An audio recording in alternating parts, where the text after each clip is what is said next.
Good afternoon, everybody. Can you hear me? Good afternoon. Yes, Good afternoon, yes, sir. Okay, Yeah. good afternoon. Good afternoon, sir.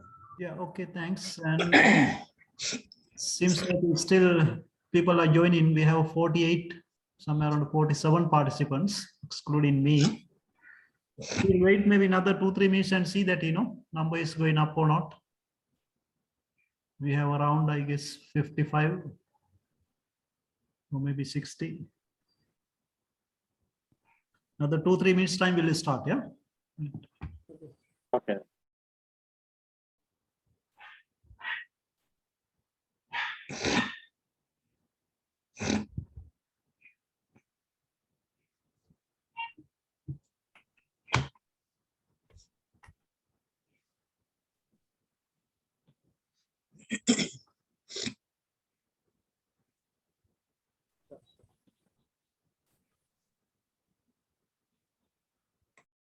Hello.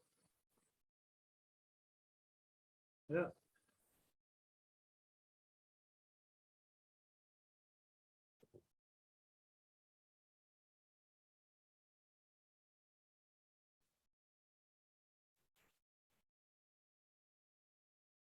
Hello.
Okay, shall we start? Yeah.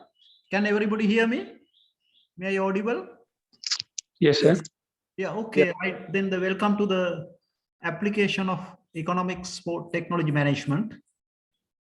Because earlier it was what we call the business economics, but now we have changed more into the technology management focus. As we said today morning, because we have done the drastic curriculum changes. And due to that one, the subjects fundamentals are more or less same, but even though we did a more technological flavors for these subjects, then you can see the aim of the course. Can everybody see the screen? Yes, Yes. we have. Yes, you can. Yeah, I uploaded all these lecture materials to your Moodle. You can see the Moodle, these lecture notes, PowerPoint slides, plus you have a small 2 case studies. We will start with a very small manner. And after that, we can go for a Harvard type of the more extensive cases. Today, mainly the introductions to these subjects. You can see the aim of the course is to provide an in-depth discussion of key economic concepts ranging from the foundation of market structures to theories of strategic interaction. And the second aim, application of central theoretical concepts for decision making across firms and within industries for efficient structures, markets, and the policies. Then you can see the learning outcomes. Once you successfully complete this module, that means you have to listen to us, you have to read the respective the chapters in the textbooks, and you have to do the assignments, you have to do the case analysis and do the assignments, and interact with others. Then you will get this type of the learning outcomes, understand the economic concepts and techniques of analysis which are most useful in analyzing the internal and external operations of the business, its choice of competitive and cooperative strategies and tactics, and its industrial, national, and international environment. Thereafter, second learning outcome, comprehensive knowledge on applications of economics for business administration, investment decision, and business policies. Thereafter, third learning outcome, develop an ability to judge the influence of internal, national and international economic forces for the success or failure of business at early stage. As a practice in manage, I think this may be the very important. If you do get the today's Sri Lankan situation, seems like no one knows which direction it will end up. But if you know the subject a little bit, you don't want to worry about that much.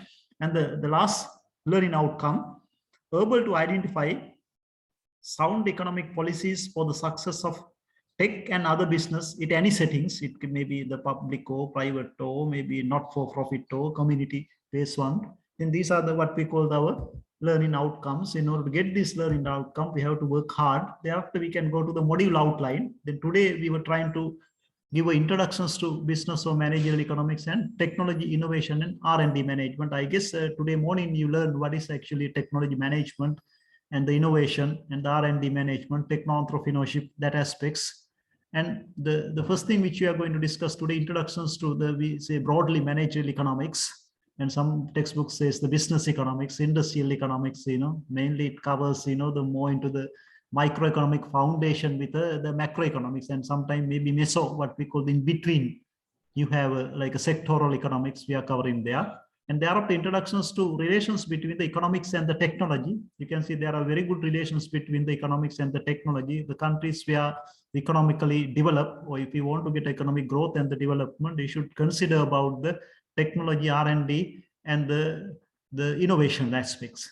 Thereafter, we discuss the introductions to relationship between the economics, technology, innovation, and R&D management, basic economic concepts and the tools and importance of case analysis in studying economics and economics of technology management. There are separate subjects called the economics and the economics of technology management. Sometimes you see there are some professors available. Their title is economics and economics of technology management.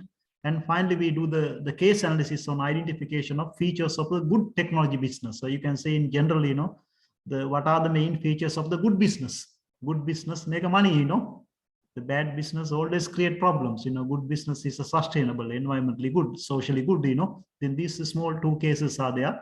One is what we call why the Coca-Cola is considered as a good business. Then there is a one-page case study in your Moodle. Another one, the problems at rover car manufacturing problems. Then if you very carefully analyze the both, you can see the both are mainly discussing about the business economics, so managerial economic concepts. All these problems are there because of these are managerial. Either it can be a cost, or it can be a profit, or it can be a demand or supply or elasticity, or maybe role of the government, or there are the things which we discuss, especially the cost matters, as a manager, all of you have a problem with the cost, how do you minimize the cost and how do you maximize the revenue? These are the main things that all the humans are doing, Then you can see the companies are doing the same thing, we are trying to minimize the cost, we are trying to maximize our revenue. Then this is the basics of economics, economics, what we call the basics of business. Economic teach what? How to minimize cost and how to maximize benefit. That is a business, Then we say the basic fundamental business subjects is economics. All other management and, finance, you name HR and everything emerge from the economics. If you go to 500 or maybe 1,000 years back, you will see on economics is the only business discipline exists in the university system. Thereafter, all other subjects came out of the economics. We'll discuss that one in later part of our lecture.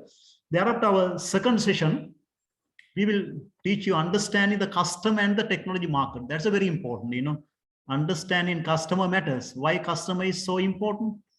Because customer is the guy, is the only guy who give money to you. No one is giving money except the customer. Therefore, you have to always take care about the customer. And thereafter, under that, we are discussing the demand, supply, equilibriums in managerial perspectives. So then we can explain, if you can go and ask nowadays from the vegetable person, why your vegetable is so expensive? They will say no supply. And you can see using this one, supply, demand, and the equilibrium elasticity mechanisms, then we can explain very many things happening in the market. Why the graduates are unemployed? More supply, lesser demand. Then economists can explain very many things by using this market mechanism framework. In market mechanism framework, you can see elasticity also. Whatever we say qualitatively, we can measure it. If you increase price this much, this is the market loss for you. If you increase 5% your price, then your 10% you can be out of the market. Sometimes you increase 20%, but still people want your goods. Then what we call the inelastic situation. Elastic situation, other way around. Then thereafter market segmentation we can do. We can divide the market based on the elasticity, and thereafter price control. We can see how can we intervene to the market mechanisms. Market always given according to supply demand equilibrium price. Equilibrium price can change, what we call the ceiling price or floor price or maybe black market price. Nowadays you can see everybody's talking about, in Sri Lanka food inflation is a very high. Then you can see the today price is different from the tomorrow price, and it is different from the yesterday price. Price is rapidly increasing. No one can't control it because the real sector is not responding. And thereafter we discuss the application of price theory to firms and the industry and the nature of the technology market. Technology market is a special market because we each and every lecture we do case analysis. Then you can see the case analysis is there in our second session. Our third session we are going to cover technology business organization and its behavior. Then under that one we were discussing that is the core of the what we call the business economics or managerial economics or microeconomics, production and the cost analysis. So what is the economic explanation for your factory flow? In factory flow, what do? You take inputs and you mix with the machines, and thereafter you get output. Then economics has a different explanation of that one. They say total production. We have average production. We have marginal production, and the cost also the same way. We analyze the total cost. We say average cost. We say marginal cost. And that way, thereafter, we were discussing the profit maximization and the revenue maximization. Normally, in profit maximization condition is a MR equal MC, what we call the marginal revenue. We equate to the marginal cost. Thereafter, we go to the top, what we call the AR curve. When we fix the price, you come down and you can easily identify different type of cost. Then you can see profit maximization condition in economics is a MR equal MC conditions. And the revenue maximization is different from that one. Whenever that lessons come, you will understand the difference between the profit maximization and the revenue maximization. Under that, you are learning a lot of concepts under these lessons, what we call the economies of scales. Why no one cannot compete with the Chinese engineering firms? Because they are enjoying huge economies of scale. Sometime back, the Sri Lankan tea, no one can't compete with the Sri Lankan tea. Sometime back, the Sri Lankan cricket, no one can't compete. Then you can see economies of scales. You can sell below the cost. Then that way we will discuss that one. Thereafter, economies of scopes and the synergies and the learning curve. And we analyze cost and the production with respect to time period. We say short run, we say the long run, and we say the very long run. Thereafter, input and pricing decisions. And thereafter, we discuss each and every lecture with the case analysis, a special reference to the technology market. Then you can see this is the core of the what we call the business economics or managerial economics, the production cost and the revenue part. Then by heart as a manager, if you are working to corporate world or government or maybe not-for-profit organization or community organization, if you do your own business, you should be mastering that one, production cost and revenue part. Then sometime company come and say to you, look, you have a Moroto MBA. Then you study what we call the business economics or managerial economics. I was earlier making profit, but now I'm not making profit. Can you help me to get back into business? Then what you do? The very simple thing you have to do, you have to take their production side. What is the total production, average production, marginal production behavior? Same way costing side. Where are the problems? Total cost has a problems. And maybe average cost has a problem. Marginal cost has a problem. Then you can easily advise to them, these are the problems. So your problem lie with the revenue side or maybe cost side. You minimize the cost, so you increase the revenue. Maybe people doesn't want to buy your product because you didn't do any marketing campaign long time. You do the promotional campaign, marketing campaigns, and you reduce the cost. And there are very many ways to reduce the cost. Sometimes you got the loan from the wrong persons. You have to renegotiate that loans. You hire the wrong people, paying wrong salaries to them. Then that way you have to reduce the cost. Other around, you have to prop up your demand curve. That means revenue increase. That you have to do through the marketing. You have to call for marketing experts. As economists, we can give a report. Then you are again back in a business. Then we can say that this is a very important production cost analysis.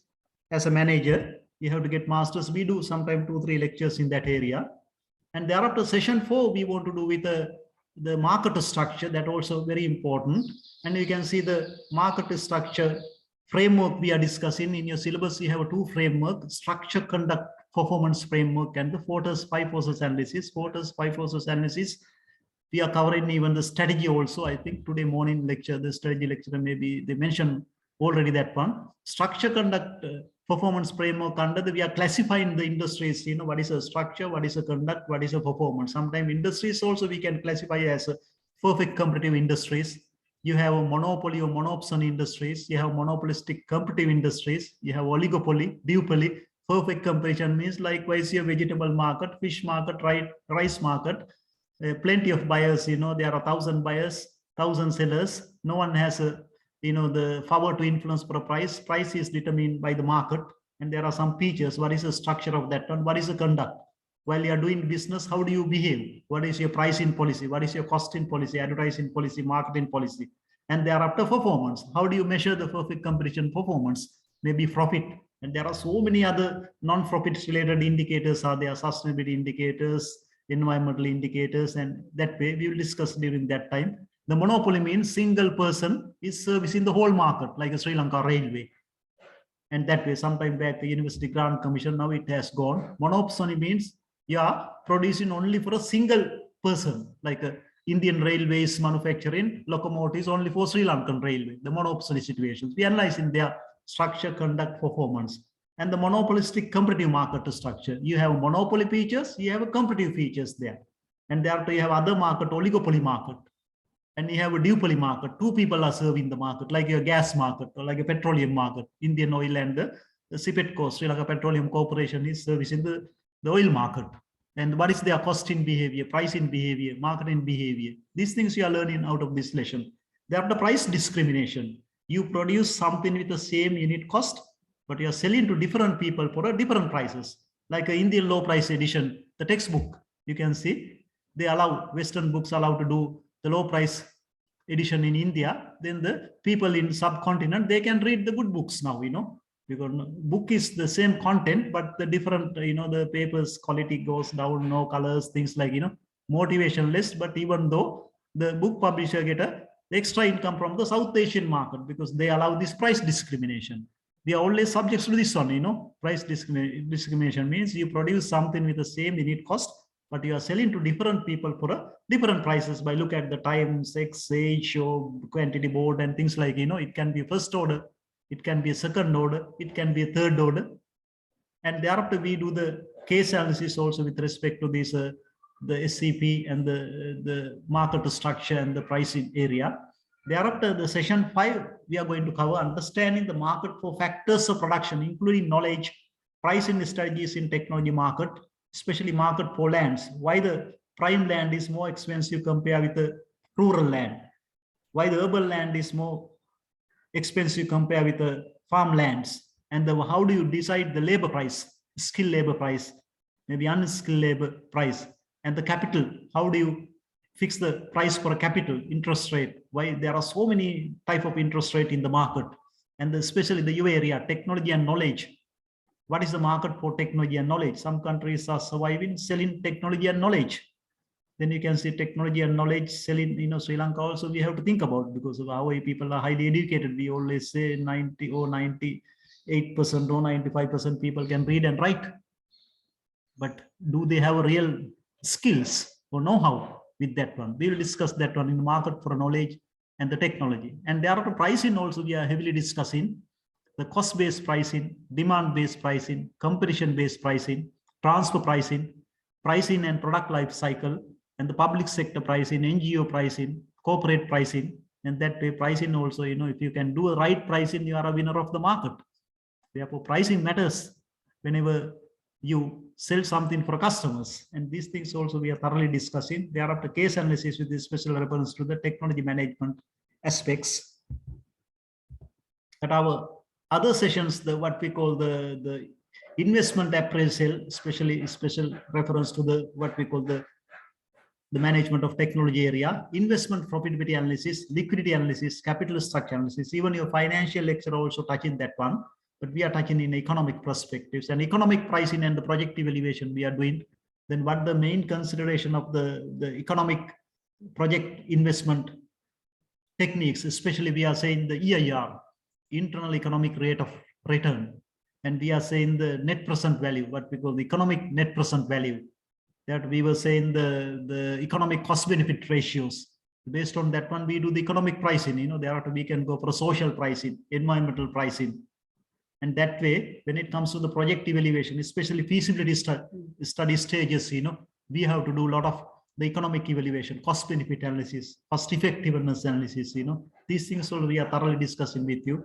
Thereafter, we are discussing in economic perspective, risk and uncertainty. Even your finance lecture also they are discussing, but we are discussing in a economic perspectives. What is a risk and what is uncertainty? How do you measure that one? What are the countermeasures for risk and uncertainty?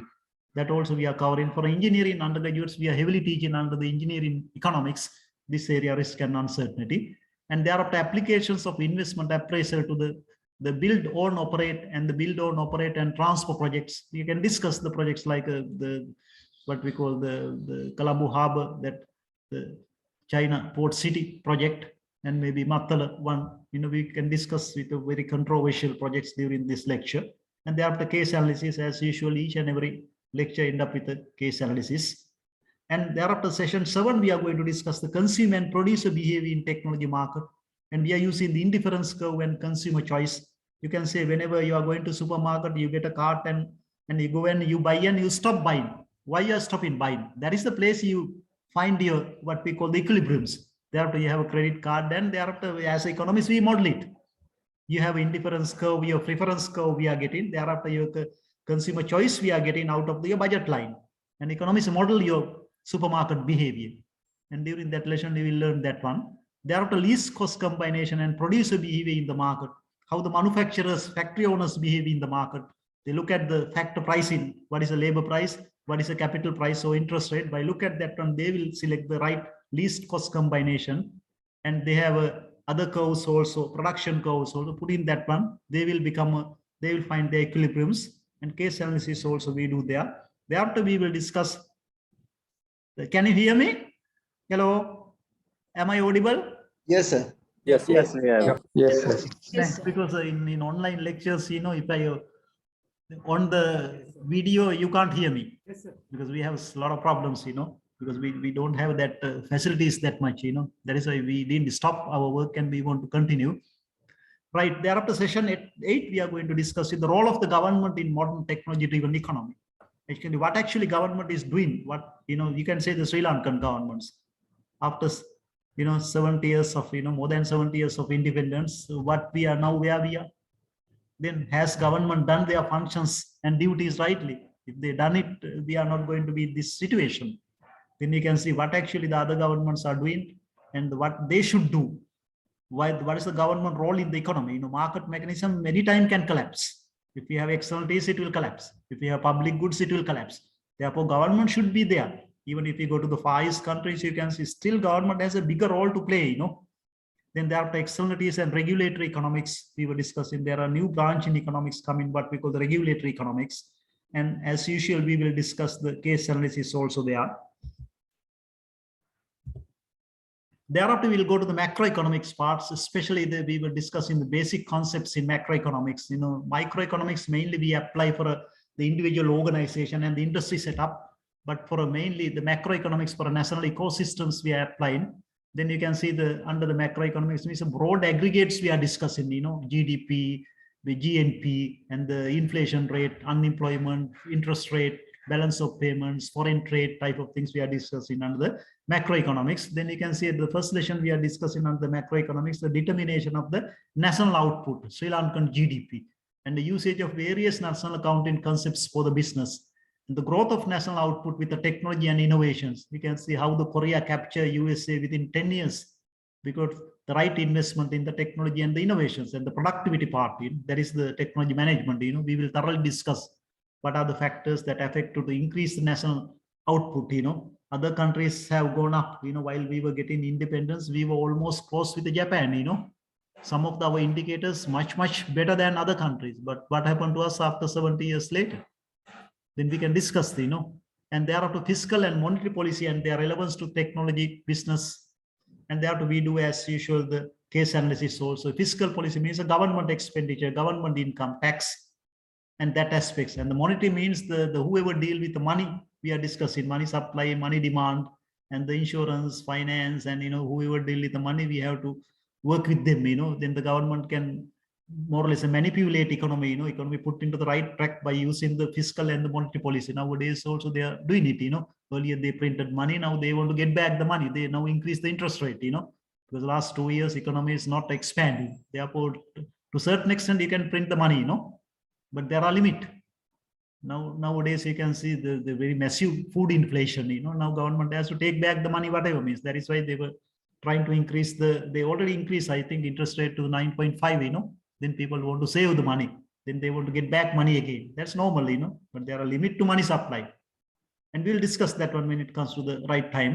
And thereafter session 10, we are going to discuss the relationships between the economic growth, development, technology, and the innovation. That's very important. Even other lecturers also discussing that one with you, especially the technology management and innovation and R&D management lecturers. Economic growth and the technology development. It is a very clear, the relations are available. Economic growth and the technology innovation, economic growth and the R&D management, economic growth and the techno-entrepreneurship. I think we have an entrepreneurship batch, 8 people also there.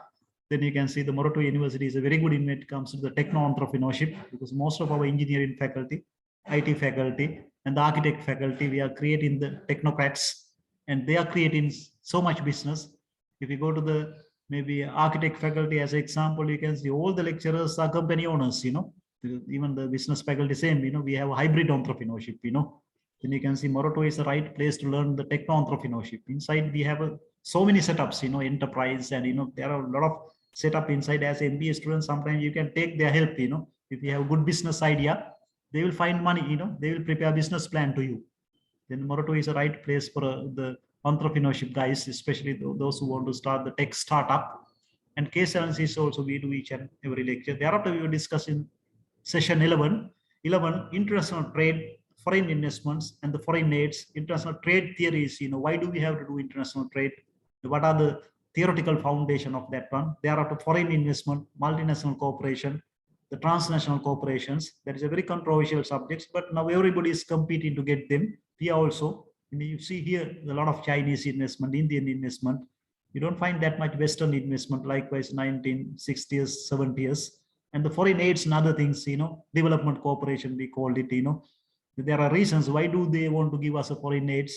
They are not our mothers, fathers. There are so many political, ideological, commercial interests are there. We will discuss that one with so many case studies. Then as managers, we will understand importance of this international trade, foreign investment, and the foreign aids to countries. And thereafter, we will discuss the trade policies, especially the import substitution strategy. In 1950s, 60s, we followed it. It failed. And thereafter export promotions we followed after 1977. Now we are following the mix, both trade strategies. Then that one we will discuss, under the trade policy lecture. And thereafter we will discuss the 13 sessions, the session number 13, globalization, trade blocks, and the balance of payments. And the globalization, now world is one, and its future trends, where it goes due to this pandemic. You can see the new normal situation came. A lot of trade blocks available in South Asian region also. You can see that even Asian regions, Europe, you find USA. Then we'll discuss these imports of the trade blocks. There are the basics in balance of payments. The countries are doing import, export. How do you report that one? What do you mean by trade balance and things like that? There are the implications of globalization and trade blocks on implications for technology development and innovations.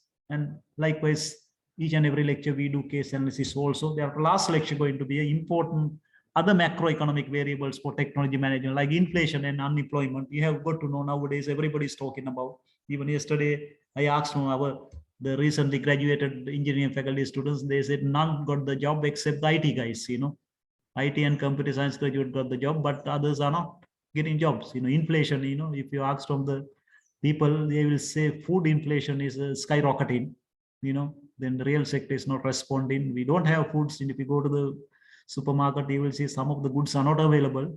Goods available, like vegetable, you can say that situation, price increase. In using supply demand, you can easily explain why the prices are going up. Lesser supply, more demand. Nothing else. Now fish price also going up because the people are not eating vegetables. Now they want to eat more fish. Then the demand has gone up, supply is less, then the price is going up. Then unemployment also, why the graduates are unemployed. By using the supply demand mechanisms, you can easily explain the reasons for inflation, how do you control the inflations, and the reasons for unemployment, how do you control it? Then these things we are discussing there. There are the money and banking systems, what the central bank is doing, what they have to do actually, what they are doing now. Politicalization of the central bank system is a danger of the country's long-term problems, and commercial banks, development banks, and the money creations, the money supply type of things, we are discussing if we do have time. The other important thing is exchange rate determinations. Nowadays, everybody want to find the dollars, but you don't have a sufficient number of dollars. Even under the foreign aids and the foreign loans one, we can discuss that one. Why Sri Lanka is not going for IMF? What is the reasons? Why they have paid the sovereignty bond? Is the right time to pay it, or why they can't renegotiate it? These are maybe politically sensitive subjects, And thereafter we will do the revision with final technology related case studies. Then you can say this is the complete, what we call your syllabus session wise. And this is the sample assignment, Then you can see the sample assignments. Let's assume that your firm wants to introduce a new technology product or e-service to the market. Explain the procedure for estimation and forecasting of demand. That's a very important. As a managers, you got to know how to estimate the demand and how to forecast the demand. And next 25 years, what is the demand for your product? According to that one, you can expand your business. You can hire the people. And the pricing of a product or service. What are the basics behind the price? Is it only cost plus something, maybe profit? What is the profit margin? We will discuss thoroughly these things. And thereafter, other sample assignments. Select any technology related industry or firm you like and identify economies of scales and scope there. You can take a Moratuwa University. What are the economies of scales and scope available for Moratuwa University? Now we are part of the Moratuwa University, because some of you could not come to the Moratuwa as undergraduates, but you are lucky, but you came to do the postgraduate now, to Moratuwa. Most of our MBA students are happy because they could not come to as an undergraduate to the Moratuwa, but now they came as a postgraduate student. That's good, Then you can see what are the economies of scales and scope available for Moratuwa University. Economies of scales, where it can come. It can come from the lecturer side, Are we really utilizing our lecturers for 100% capacity? Not. If we can utilize them, then we can reduce our cost. We don't want to depend on the government money, because our undergraduates education completely is government duty, government money, taxpayers money we are running. But instead of asking the government money, we can generate our own money. Likewise, our MBA programs, we can have so many other courses, short courses, external degrees. We can have branches, but which we want to do, which you don't want to do. We can have one in Anuradhapura, one in Jaffna, one in Madras, one in Singapore, one in Dubai. Moratuwa is a very good university, Then the students will come anyway, because we are considered as a #1 technological university in the South Asian region. Then economies of scales can come out of the lecturer side, maybe non-academic staff side. Have we fully utilized their full potentials or not? Maybe it can come from our labs, our lecture halls. If you do get maybe today, all the weekend, everything closed. After 4:30, everything closed. Why don't we open and give to the private sector to do their own work, Then we can make some money. Then we can expand the Moratuwa, In that way, you can see it can come from the transport sector, lab sector, lecturer side, non-academic staff. And that way you can see that it itself, Moratuwa is a Moratuwa land. People say the money-making machine, The whoever at Moratuwa, this land, you will see that, how they are making money. And the economies of a scope also, what Moratuwa do, we can diversify, Maybe we can have a full-fledged consultancy arm. We can have external degree arms. We are doing it, But now we have what we call the Diagam area, the Kottav area. We got a 20 acre land, and with the help of the industry people, we are developing an industrial park there. Now we already start the work. The people like Dhammika Perra, Virtusa type of people are there. They are investing money, and you can see we are now diversified. That is economies of scope. Same more different line of business, we are diversifying. If we get some companies, they are diversifying the same line. Take a Unilever, they never went to the airline business, they never went to the car manufacturing, but they could easily do it. But they want to, the fast moving consumer, getting the same raw material, palm oil, and food and detergent ranges. Now they are little diversified into water purifications type of things. Then Moratuwa also can have maybe our own hotel. If you come to the Moratuwa, you will see there's not any decent place to stay. No decent place to eat. No restaurant. No computer accessories to buy. Then Moratuwa can do lot. scope side. It will have directly affect to reduction of our cost, our long run average cost curve will go up, down, and our revenue curve can go up. And that way, you can think about maybe your own company, there are so many economies of scales and scope available in your own company, but which you are not utilizing, Sometime if you can give a report to your board of directors, they may really happy, we are doing it free for them, with the help of our lecturers, Otherwise, they have to employ a consultant and they have to pay million to get that report. And they have to explain your suggestions for higher managements to further utilize these economies of scales and scope. That may be a nice assignment here to think about. They have to identify the industry structure of any large scale technology firms or industry you like. Use structure conduct performance framework to analyze overall aspects of your firms or the industry. Then you can see these are the more or less the sample ones. Then you have other one, the select any Sri Lankan technology related industry you like and use Fortis 5 process model to analyze that industry. Do you think this framework reasonably explain the overall aspects of the industry you select? If not, what is your alternative? Then you can see there are plenty of your MBA dissertations are doing based on the Fortis 5 process framework. You can see why some companies are doing better than others. Why Coca-Cola is doing better? Because Coca-Cola understood all the forces which shape their future, and they have better relationships, all these forces. Then likewise, your MBA project, you can say that how can you have a success in your MBA project? Then you have to see what are the key forces which shape the future of your MBA project. Then what are the key forces? You have to have very good relations with everybody, your lecturers, your friends, your classmates, your family, your employer, and even your driver. And even if you are using the public transport, the bus driver, whenever bus driver do see you are coming to Moratuwa lectures, he may be not stopping bus to you. Then you have problem with him. Then you can't come to lecture on time. Then if you don't have 80% attendance, we don't allow you to sit the exams. Then you're in trouble. It's better to have a good relations with everybody, If you have good relations, you have a success to report. That is a basic message given by the Fortis model, Fortis said only 5 forces while you are doing business in America, but while you are doing business in Sri Lanka, it can be a 20 forces. And other assignments, the long-term poverty eradications programs and the strategy should be designed by incorporating the technology, innovation, and R&D aspects.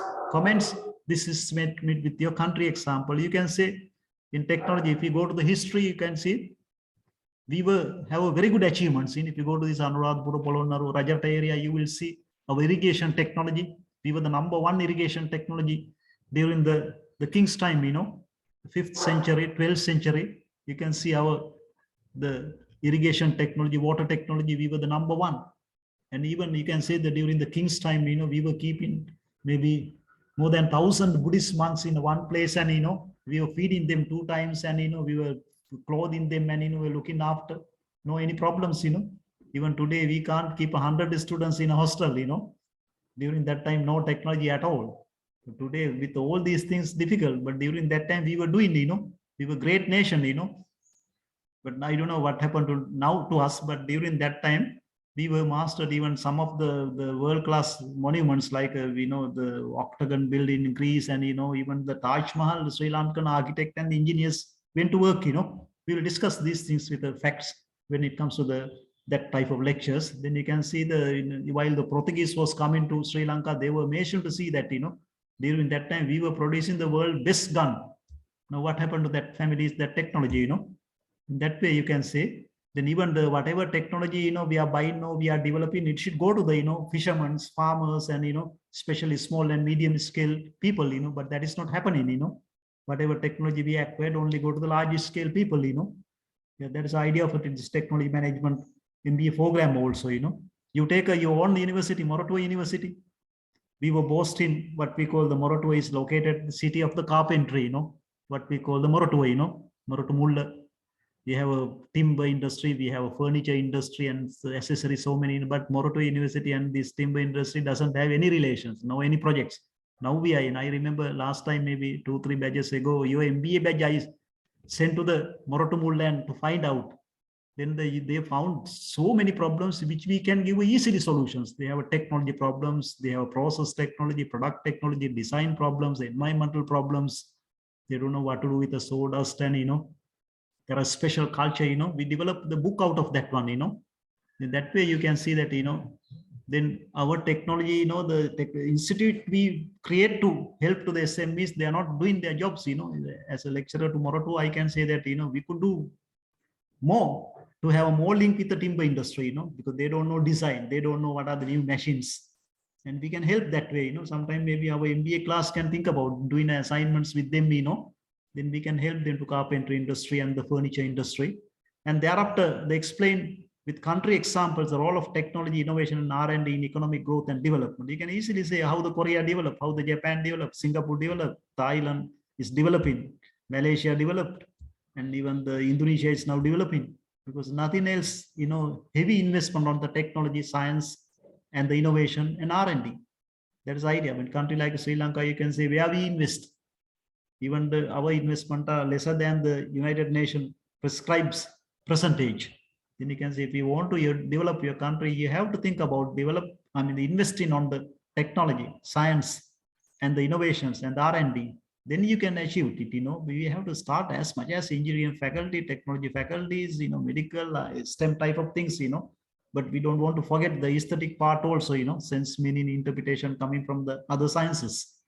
Then that way you can see once you do this type of assignments, maybe individual or group, your group members also have some experience, you can share your thought with the group members. Then you can see the classroom going to be deeper engagement experience to you, as I said earlier, deeply what we call the collaborative experience you find through our classes, because we do a lot of things interactively, maybe today I'm talking too much, but other times I know I have only one mouth and two ears, because I have to listen more and talk less. Then I want to give more time to the students to talk. And you people also, we have over, I think 56 or 55 students, then they can contribute, that was the idea, if you go to the maybe YouTube and you can see how the Harvard teaching methods, because I'm a Rotterdam, the Rotterdam School of Management graduates, my master's and PhDs from there, then Harvard, Rotterdam, no difference. That also accredited. Then while we were taking our education during that time also, cases is the right way, that is why we are using the case studies, each and everything. Then you can see the classroom going to be a deeply collaborative experience to you. Even in our classrooms, not only from me, other lecturers, so you get a lot of, the academic career and the social experience you are going to get. Even though you did not complete the MBA, you will value that one, what type of academic career and the social experience you are gaining out of our caseworks. And even sometime we will close the classroom and we will put you to the outside the classroom. We go to the under the trees, coffee places, canteens, libraries, and as groups you discuss and you learn a lot out of, because we want to remove you from the classroom environment. And that is the idea of this MBA, not like what we call the undergraduate teaching, Then you can see the once you stay with us for 2 years, you will become a new person, that I'm quite sure we will change the way you think. After listening to all our lecturers, our lecturer panels, more than 50 lecturers you will meet, from different part of the world, they got their high educations, different style of, the deliverance, you will see that one. Then you will get a new knowledge and the skills and the values, out of our MBA programs. Definitely you will value all these things. Then that's the most important thing is assessment, because some of the modules we may don't have a written examination, but some you may have, especially the like research skill module, you may don't have examination, everything based on the continuous assessment. But here, this course mainly, this is a core area. Therefore, final written examination 50%, 2 or 3 hours. And thereafter, continuous assessment, we do the midterm MCQ examination, sometimes surprise quizzes we do, individual and group assignments, and the case analysis and the case development, and the tutorial we do, and the group presentation, because in Sri Lankan managers, main problem is a lack of presentation skills. Then you can see most of our institutions are in loss making, because we don't have good managers, sometimes Air Lanka, to run the Air Lanka, we have to get the foreigners, because we don't have right managers, now the MBS people are coming. Then you can say, more or less working like groups, and you can develop your own managerial skills, and management skills, business skills. Sometimes you want to start the business, we teach so many things in the classroom. We help you to prepare your business plan, we always say whenever you get a MBA, on the one hand you have MBA, on the other hand your business plan. While you're inside, think about, you want to start your own business, what we call the hybrid business, while you are doing your company work, you can start your own business, all of us do, your lecturers also, most of the sometimes maybe big company owners you find at Moroto, The very, very big companies, hotels, and these things on our lecturers you find inside. We never want to put a trouble to them. We want to see the entrepreneurship should move with especially business faculty lecturers. Then you can say this is our assessment. Anybody has a questions regarding this one? Because we do in a very democratic manner. Unfortunately, we can't see each other. Then this is assessment. 50% marks coming from the final written examination. That's a closed book. Sometimes we can do open book also. And thereafter, you have a continuous assessment 50%, final written examination 50%. And continuous assessment, you have so much work there. Interactive, collaborative work, group work. When we say you to appoint a class representative also, then rather than contacting each and every one within, if you have any issues, then you can directly inform us through your class ref, If some people don't want to attend the classes or maybe lecturers can't attend, then it's better to appoint your class ref, for both badges, entrepreneurship badge and the one and the on multi badge one, then our life going to be very easy. And the main textbooks, then there are plenty of textbooks available, but new books may be very difficult to get because in our MBA, we don't charge for textbooks. Some of these books, old version, you can easily downloadable, right? Then there are plenty of books available. Then first book is a very good, and the managerial economics concept and applications, managerial economics. And we have so many books. If anybody want to read more books, I can give more books. And this is a more or less a technology and the innovation R&D area books. Then you have even the UNO is preparing the technology and innovation report each year, 2021 report available. And if you want to go for the few years back, you can get a old report also. There's mainly your MOT area they are discussing, especially Harvard Business Review you have to read. Always find a lot of economics related article. And the Sloan Management Review, MIT, that is, I think, freely you can access to that one. And the Economist magazine and the Financial Times and the Tech Monitor, Asia Pacific Center of Technology Transfer. While we are developing these MBA programs, the Asia Pacific, the Center for Technology Transfer helped so much because former director was our consultant, Professor Ramanathan was the one of our consultant to our MBA programs.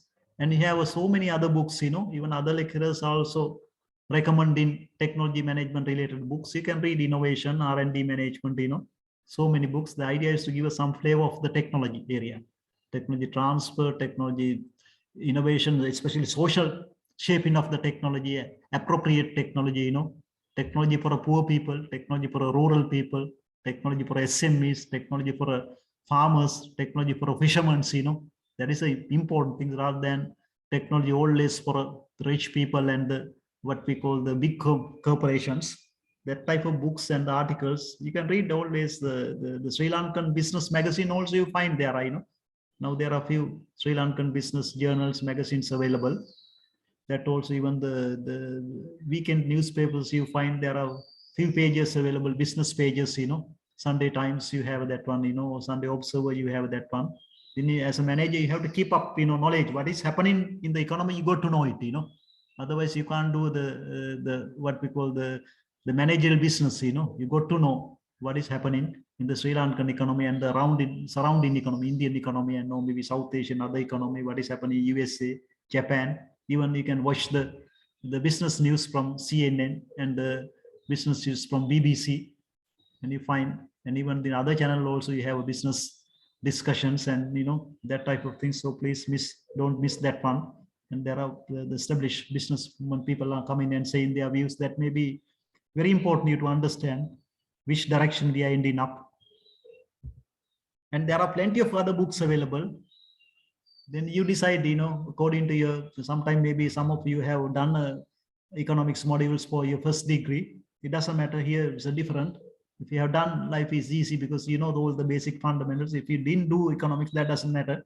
But even if you, the Moratuwa University engineering, or maybe other graduates, we heavily teach you these basic things, especially the business economics, basic things, undergraduate level, and engineering economics, and all other technology related things, we will cover it to you. If you are a Moratuwa University person, I think most of these things going to be very easy for you. And you can see there are so many other plenty of books. I don't want to read that. And some of these books, old version, you can easily download, that is available. And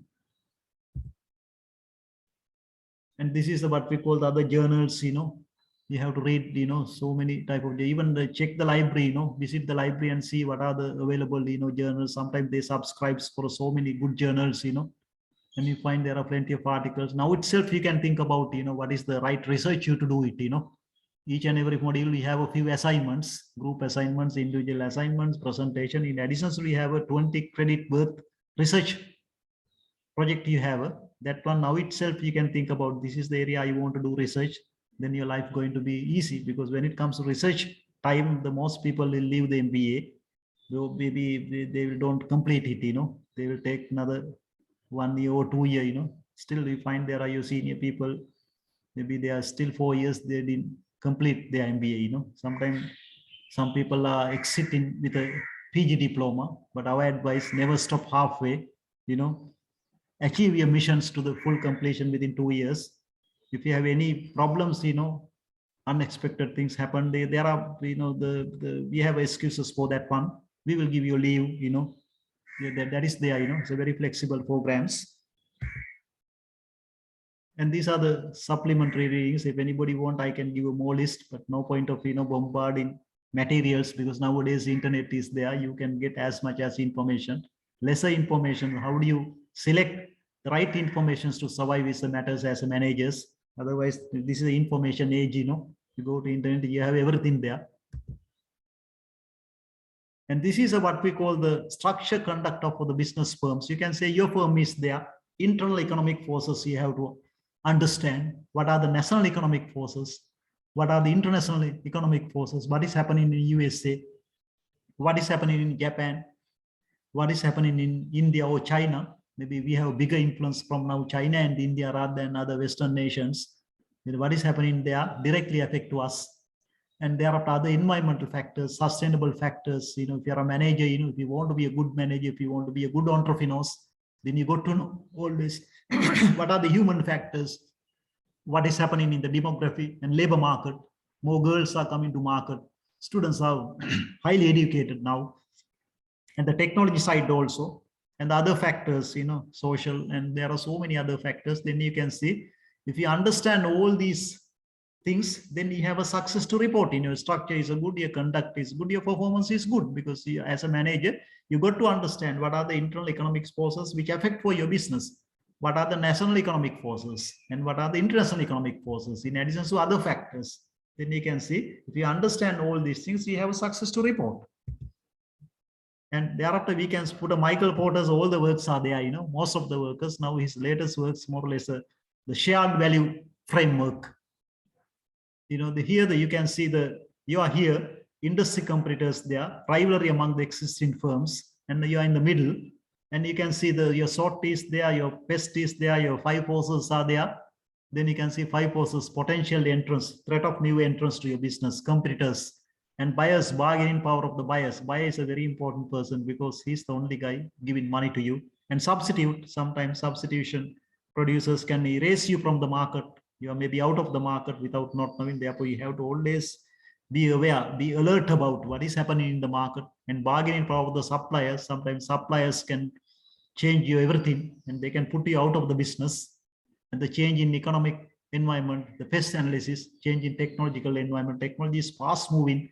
Your degree mainly technology aspects. How do you manage your technology? Whoever manage technology, right, they are the winner in the market. Otherwise, unnecessary investing in these technologies, you're not going to go nowhere. Maybe right amount to invest in the technology. Now the technology is going for what we call the renting options, outsourcing options. You don't want to invest that much. There are people outside, they will take your risk with the technology investment. And the change in social environment, you will see the young people's change in pattern, their thinking patterns, and the change in political environment also. You have to always, political correctness you should have to have. Your idea is not to topple the government. You are in a business to make money, nothing else. If you want to change the government, don't come to business. You can do, if you want to revenge from somebody, don't come to business. You have to come to business to make money. That's it. Otherwise, you are in trouble. And you can see the industry competitors, sometimes rather competing, you can cooperate with your competitor, you share the market. You say you will sell the north, I will say in the south. You will sell in the Colombo, I'll sell in the Kalutara. Then the unnecessary comparison is going away, you know. Then you can see the porters, all the forces are there. If you identify all these forces rightly and have a better relationship with all these forces, you have a success to report.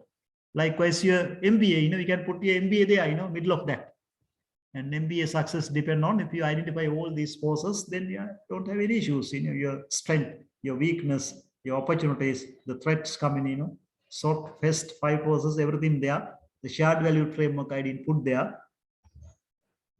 Other lecturers will do that.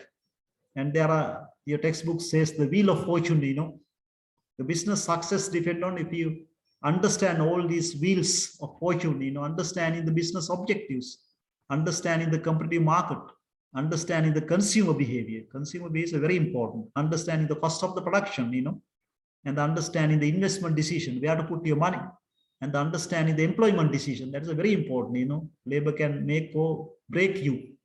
You know, how do you select the right people and how do you train them? How do you put into the right place? How do you keep them happy? You know, happiness and productivity has a very good relations, you know. We do everything, you know, we do business, we do make money, everything. We do everything to live in happily, you know. If we don't have a happy life, no point of living, you know. Happiness and productivity, you know. As a dean, my duty is to make sure that all the lecturers are happy, you know, all the students are happy, you know, undergraduate, postgraduates. Therefore, understanding the employment is very important. Understanding the external environment, what is happening in your, you know, surrounding area, international area, your national economy, regional economy. Then if you can understand all these wheel of fortune, you have a success to report. That is mainly the managerial economics or business economics. If you have a problem with everybody, don't do business, you know, you're not fitting into business. And thereafter you can see one by one explain, understanding the business objectives. Then you can read that one literally. Overall business objectives of the firms. Everybody has to know, you know, what is the overall objectives of your firm. Sectoral business objectives, sector-wise, you know, if you have a big company, each and every sections have a different business objectives. Some are making loss, some are making profit. You know, product-wise business objectives. If you do get a maybe conglomerate like a John Keel's, Unilever, they have 1,000 range of product, you know. Whole supermarket, maybe half of the supermarket belong to Unilever. Then you can see all these products are coming with a single source, you know, palm oil, you know, food range, detergent range. And that way, product wise, in each and every product has a different pricing objectives, different business objectives. Setting right strategies and means to achieve these objectives. Sometimes you don't have a right strategies and means, but then you are out of the business. Finding resources to achieve these objectives. Identifying the obstacles to achieve these objectives. As a manager, you know, understanding the business objectives matters. Make sure that everybody in the company knows why you are in a business. Motivations of stakeholders to achieve these objectives. This is a manager's duty, you know. If you don't understand this business objective, sector-wise overall, you're out of the business. You can't survive longer in the business. Understanding the competitive market. Nature of the market and its competitiveness. It's a perfect competitive, it's a monopoly, it's a oligopoly or monopolistic competitive, it's a state control market or mafia control market or maybe black economic control market. Then you have to understand the nature of the markets and its competitiveness and its implications for the price, cost, revenue. The structure directly affect for price, cost, and the revenue. Understand the competitors, exiters, and new entrants. Understanding the market regulatory framework, that is a very important. You know, there are regulatory bodies available everywhere. Then sometimes, you know, some companies have the officer to look after that one because you are dealing with the government. You know, dealing with the government is not going to be easy.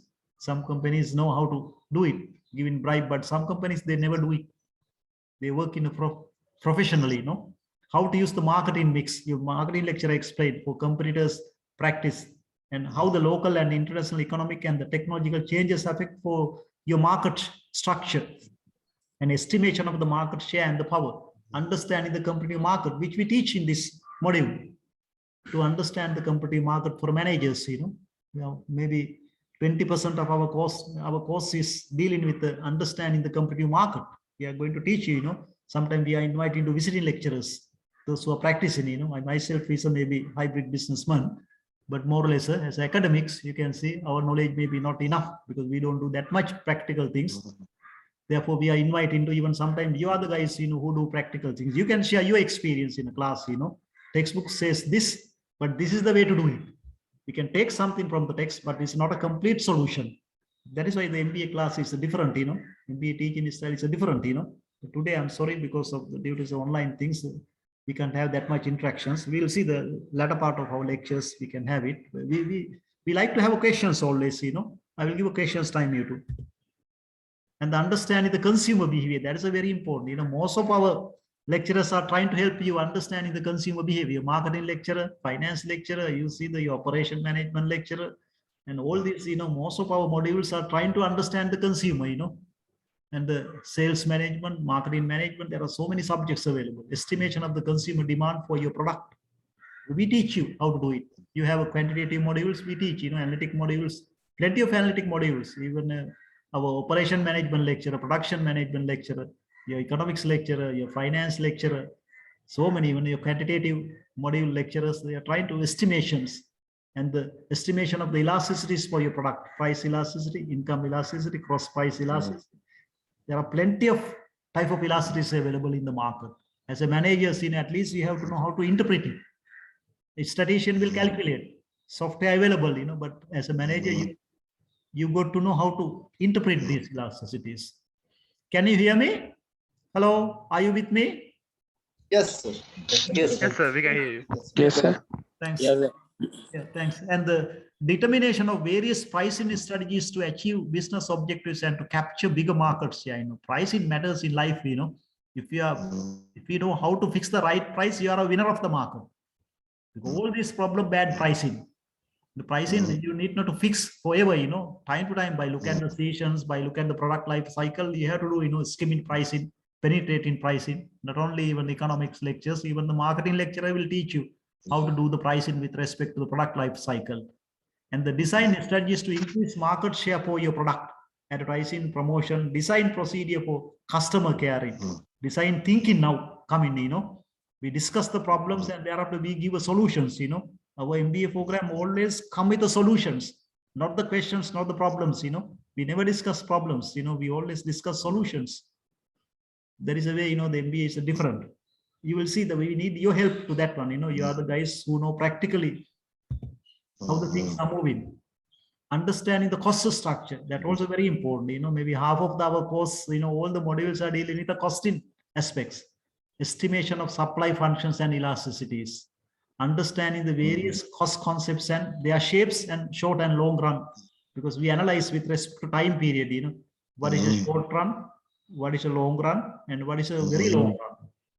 And they are to identify economies and the diseconomies of scales and scope with sources, and understanding the industry competitors and cost structures, and the strategies to minimize cost of production.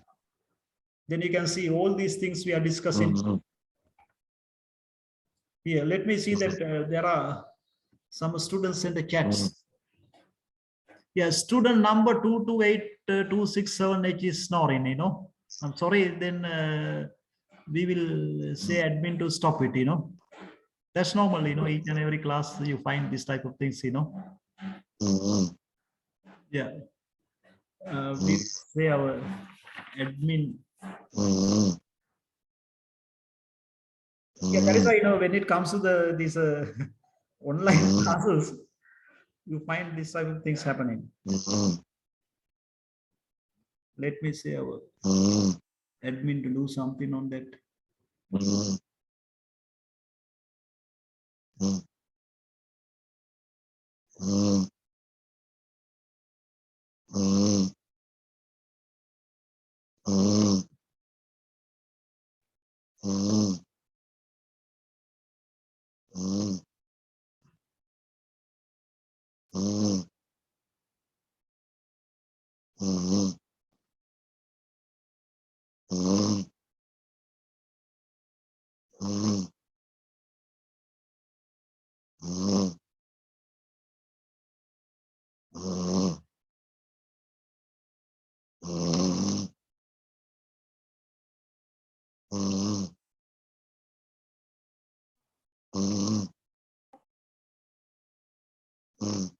Right, sorry for that, admin will do something.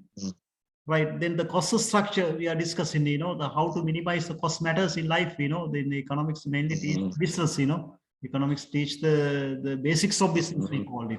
The minimizing cost. So very important. Estimation of the supply functions and elasticities, understanding the various cost concepts with respect to time period, identify the economies and the diseconomies and economies of scopes, and understanding the industry and computer cost structures, and finally studies to minimize cost of production.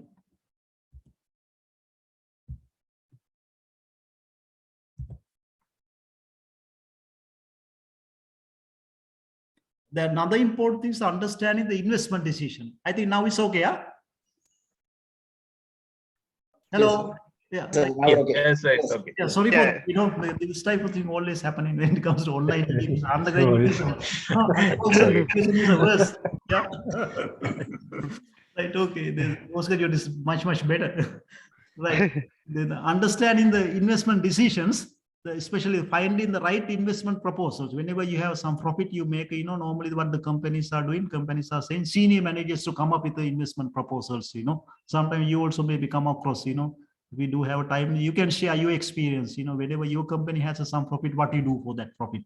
They are evaluating them through the right methods. We teach you how to evaluate through right methods. Likewise, earlier I said, for government projects, we use what we call the EIR, economic internal rate of returns, and that we use economic net present value. They have the economic cost benefit analysis. There are so many other things. We do the extended cost benefit analysis, we are just in economic analysis to social and environmental analysis. We teach all these things to you.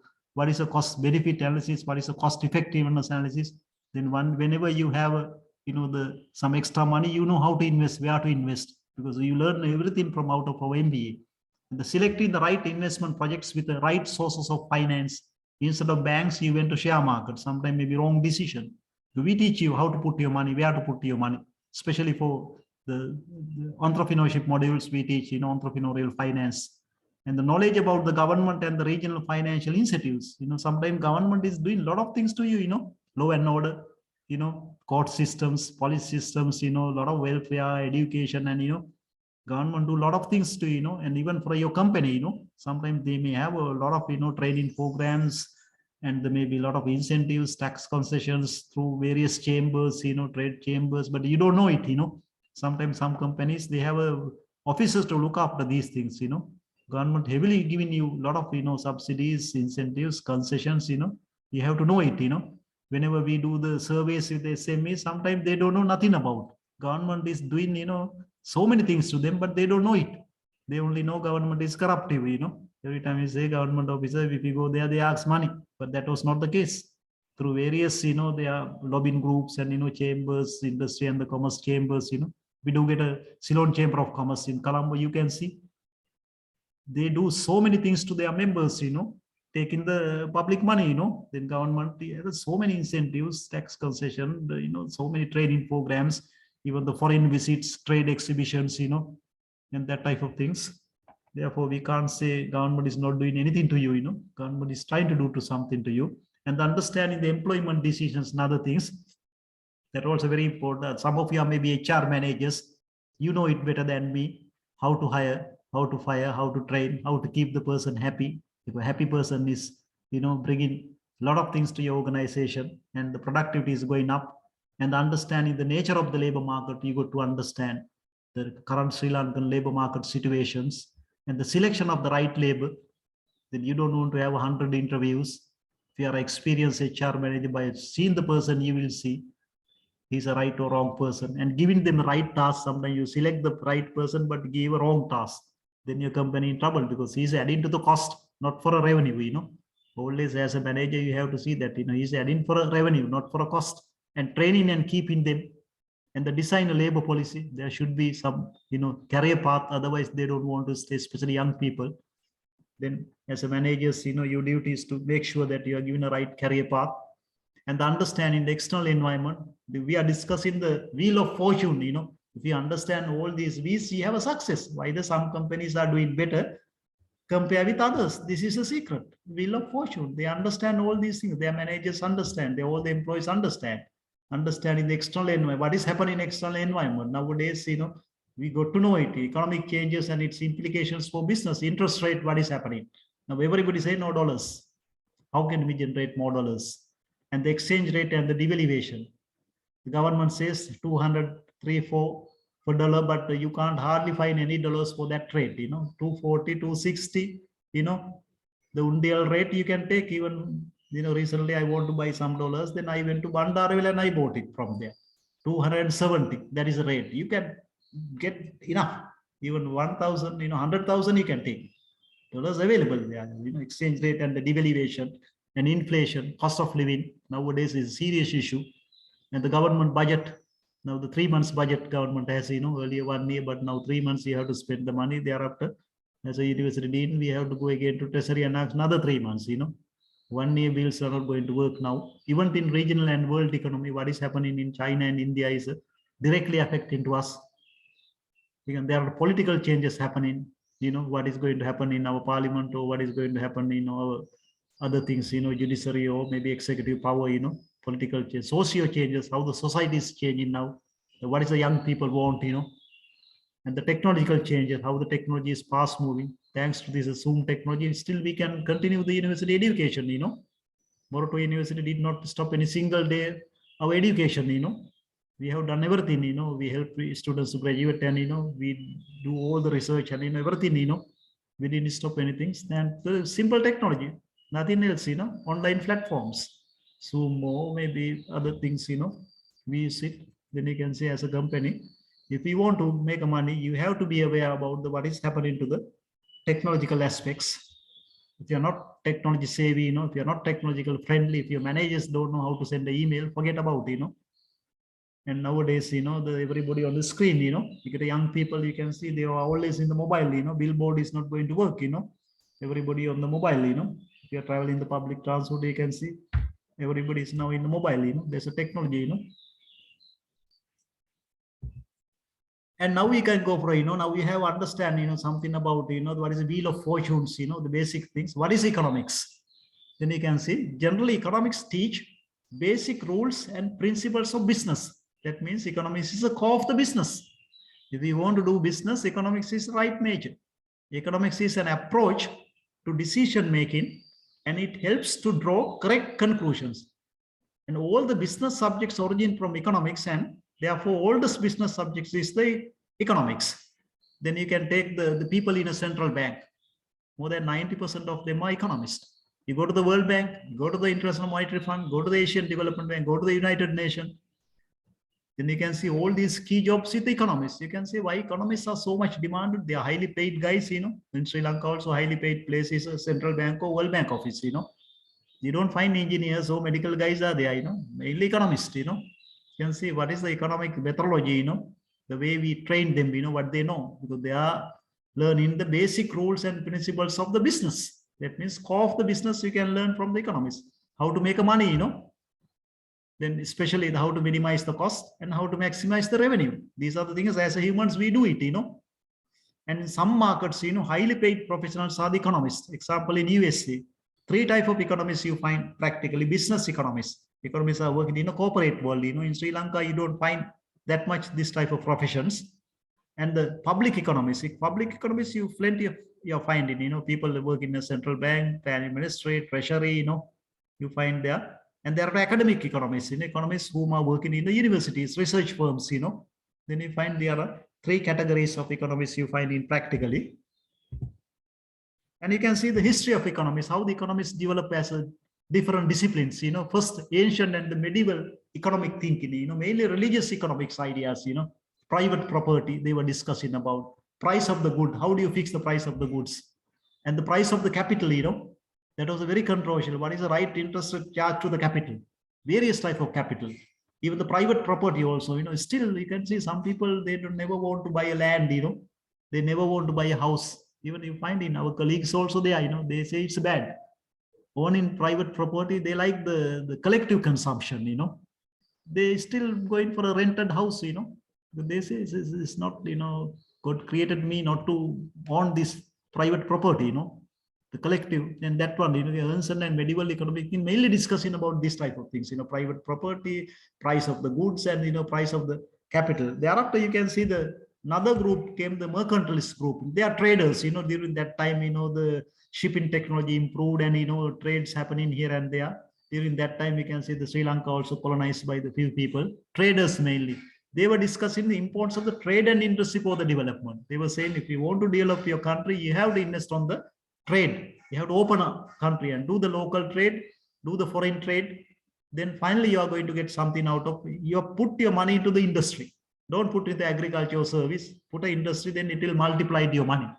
Then that idea is still going on. Idea came maybe 1,000 years ago from the mercantilists. They are traders. And thereafter another schools came, so what we call the physiocrats. They are mainly coming from the French economists. They were mainly talking about the importance of the agriculture to the economic development. If you want to develop your country, first be self-sufficient of your own foods, India followed, Russia followed, China followed, most of the countries. Even we were trying to do that one in 6 years, 7 years, you remember, but it failed, Then you can see you can't produce everything what you want to eat, You can produce whatever according to your factor endowments and your specialty, And there are other things you have to import from other countries. But still this idea is moving, Now you can see the Sri Lanka government is following this one, They were now trying to use the military and try to, create the agriculture revolution in the country, Because farmers are a little out of the now agriculture. Then you can see importance of the agriculture to the economic development. 1,000 years ago, economists discussed that one. Still today we are discussing, especially the green revolution came after this school's physiocrats idea, especially this chemical fertilizer, weedicide, pesticide, everything we developed after this revolution. If you want to develop your country, first develop your agriculture, especially your staple food in country like Sri Lanka, rice, never import rice. You have to be self-sufficient with your own rice, but cost may be high, but it doesn't matter. Idea mainly come from this physiocrat school. Thereafter classical school came, mainly classical school discussion about the free market. Allow market forces to work freely. Supply demand should work. Don't interfere into the market. Don't tax, don't give subsidies. If you are a poor, that is your problem. It's nothing to do with other people. And thereafter price theory they were discussing. Allow price theory to work freely and the freedom. You give people to do whatever they like things. If you do wrong thing, you are in trouble. Not the government, If you do the wrong thing, but the government will catch you and put you into the prison, If you are doing rightly, government will tax you. Then what we call the idea mainly came from classical school. Mainly, if you want to learn the classical economics, go to the Oxford, Cambridge, London School of Economics. We have some colleagues from there. You will learn from them during your course, other semesters. Then you can see the free market, mainly World Bank, IMF, Asian Development Bank. They are, their economists mainly come with this idea, If you want to go to the IMF, they come with these classical ideas. Even another one, what we call the neoclassical economists. They were, economists, before that economics is a very qualitative subjects. It's not that much analytic subjects. But after neoclassical school, a lot of mathematicians, statisticians came to learn the economics, especially physics guys came, Whoever won the Nobel Prize, majority of Nobel Prize winners, the first degree is, they won the Nobel Prize for economics, but their first degree is physics. Therefore, economics became more analytical subjects now. Now it became more ICT oriented subject. A lot of models are coming, World Bank comes as software, models, and they say you do these things, we give this loan, then economy is moving up. Then you can see development of microeconomics through marginal revolutions. They heavily use statistics, mathematics, and IC to the economics. Then it become more analytical subjects.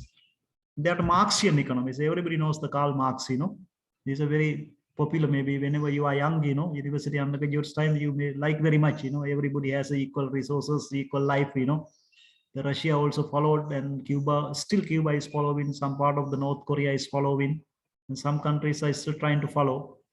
But more or less now we are not teaching this Marxist economics in Sri Lankan university. So they were talking about the labor exploitation. Out of exploitation, you are creating the capital, and the capital always have accumulation features.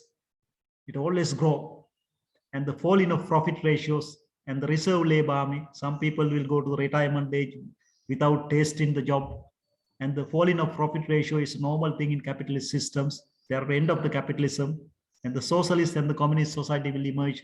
Stateless, people run, but it didn't happen. Even Russia went to the what we call the more capitalist systems. But that's good, Karl Marx like organization. In Moratowa University you have a Karl Marx. So many writings, Das Kapital. At least whenever you have free times, go and see it. Karl Marx like organization. He wrote on everything, He wrote on medicine, philosophy, economics, finance, you name, even the political science, ethics, and, he wrote, it's good for intellectual development, reading his writings. And thereafter another school came, Austrian schools. Mainly they developed the economics methodology and financial economics side. Now financial economics is highly demanded area. And thereafter world Russian economics, that also heavily quantitative school. They were discussing the general equilibriums. Then everything changing. Then what is going to happen for a dependent variable? Heavily mathematical exercise like a CGA modeling. And thereafter, German and US based evolutionary school schemes. They were talking about the importance of the non-economic factors. If you want to analyze the economic problems, you have to not only economic factors, even non-economic factors have a more influence to that economic factor. Then that way, and thereafter institutional economics school came. They were mainly talk about the importance of the institutions. We are poor because our institutions are very weak, or we don't have institutions. Sri Lankan case we can easily explain. Our institutions are very corruptive. Sometimes we don't have, they are very weak. They are running by the wrong people. And the property rights, maybe if you get a one land in village, it belongs to 5-6 people, therefore they can't mortgage. And thereafter they can't raise a loan and they can improve their living standard. But that is not, the property rights are not very well defined. And the capacity building, everywhere we have a capacity weakness. If you can build the capacity rightly, you can develop your country. You take our higher education, still whoever want to enter the university, we have a problem, government can't give it. That is why we say private sector to come up, that poor people can't afford it. And you can see institutional economics, that the most of the Nobel Prize won by these schools, because these schools have fight each year to win the Nobel Prize type of it. They have universities, sometimes they have a big investment, some have even the, what we call the London University has a big investment in banking sector, hotel sector, and even the South African gold mine, they invested heavily, and therefore they have money, they can easily give us scholarships to the good students selecting around the world, And thereafter you have American institutional schools. They were mainly talking about the problems in the American economy, especially the problem with the colored people, especially the Negroes and the Indians, what are the problems they have. They were talking American institutional schools. And the Keynesian schools, very famous. They were mainly talking about the importance of the fiscal policy, the government role in the economy. Government has to do a lot of things in the economy, likewise what the government is doing now under this, the COVID system, COVID-19, under new normal era, private sector is in, if there's no profit, private sector may be not interested. Then the government should come and rescue the economy. That is the role of the government. Keynes said that, government can nowadays, what the government print in money and put in the, to certain extent, you can go that way, Once the limit comes, you have to get back money again. Then you have to increase the interest rate. Now government in that area, Then that way, Keynesian things, fiscal policy can direct economy into a certain extent. And thereafter you have a monetary schools. If you ask from the people from the central bank, then they will say they were more or less trained in the Chicago University, because Chicago is the best place to learn the monetary economics. They were talking about the importance of the monetary policy, money demand, money supply. Whoever deal with the money, you have to control, interest rate, exchange rate, that aspects. The Milton Friedman is, we consider as a father of the monetary economics. Then he was a professor to the Chicago University. If any of you want to learn the monetary economics, best place is the Chicago University. Then the monetary policy also, government these days, government manipulate in both, monetary policy and fiscal policy. Then they are trying to put economy into the right tracks. It will work, you are propelling it, increase in interest rate. Now we have done it. And the money is again coming to the banks, and lowering the interest rate you can do. And they are recalling bonds also. Then that way you can see the monetary mechanism and Keynesian mechanism, especially fiscal mechanism, will help you to put your economy into the right tracks. And the rational and adaptive expectation schools, rational behavior and accumulated knowledge. People are taking decision based on the accumulated knowledge. We don't take a decision at once, decisions we take with a series of times, people have a rational behavior, because whenever you do see something, you pay high price, you go to there, because of the personal reason, you don't want to stay with the lower place, there's a rational behavior. Economists always talk about the rational behavior. We say the profit maximizing behavior is a rational behavior. And that way, Kaleskian and structural economics, then you can say that way there are plenty of economics schools available. All these guys have what we call their own universities, their own journals. Some are very rich. because they invested this money in the gold mine, hotels, bank, financial houses, Calaskian and the structural economics mainly coming from the South American regions, Latin American region. They were mainly talk about the structural features in the economy. Your economy can't develop till you change your structural features, structural bottlenecks. Real sector has a lot of bottlenecks. And there are new classical economics we have. There is a revamping of the Keynesian and classical economics to shoot with the contemporary economic scenes. New Keynesian economics, we called it. And market never clear fully and try to explain why market fails nowadays in Sri Lankan situation. And you have new Keynesian economics, revamping Keynesian economics by giving micro background now. Nowadays, World Bank, IMF, all these Asian Development Bank, and all these key financial, African Development Bank, Inter-American Development Bank, Latin American Development Bank, they were monopolized by mainly the classical guys, neoclassical guys, and the Keynesian guys, monetary guys, and the new classical and the new Keynesian economists guys. If you see the World Bank office, you can see all these economists are educated, Oxford, Cambridge, or London School of Economics. And that way, sometimes if you go to the maybe IMF, Harvard guys are there, MIT guys are there, In that way you can see each and every school has some dominated university and place. And thereafter we can say definitions for economics. What actually mean economics? Wealth related definitions. Some say economics are all about the wealth related. If you want to increase your wealth, right? Major is economics. Some people say it's a welfare related subjects, welfare definitions. Other one, the scarcity and wants related definitions. Everything is scarce, you don't have enough. That is why all these problems, because your wants are multiplied, resources are limited. Then you can see you cannot have everything what you want. Then you have a conflict, all these problems there.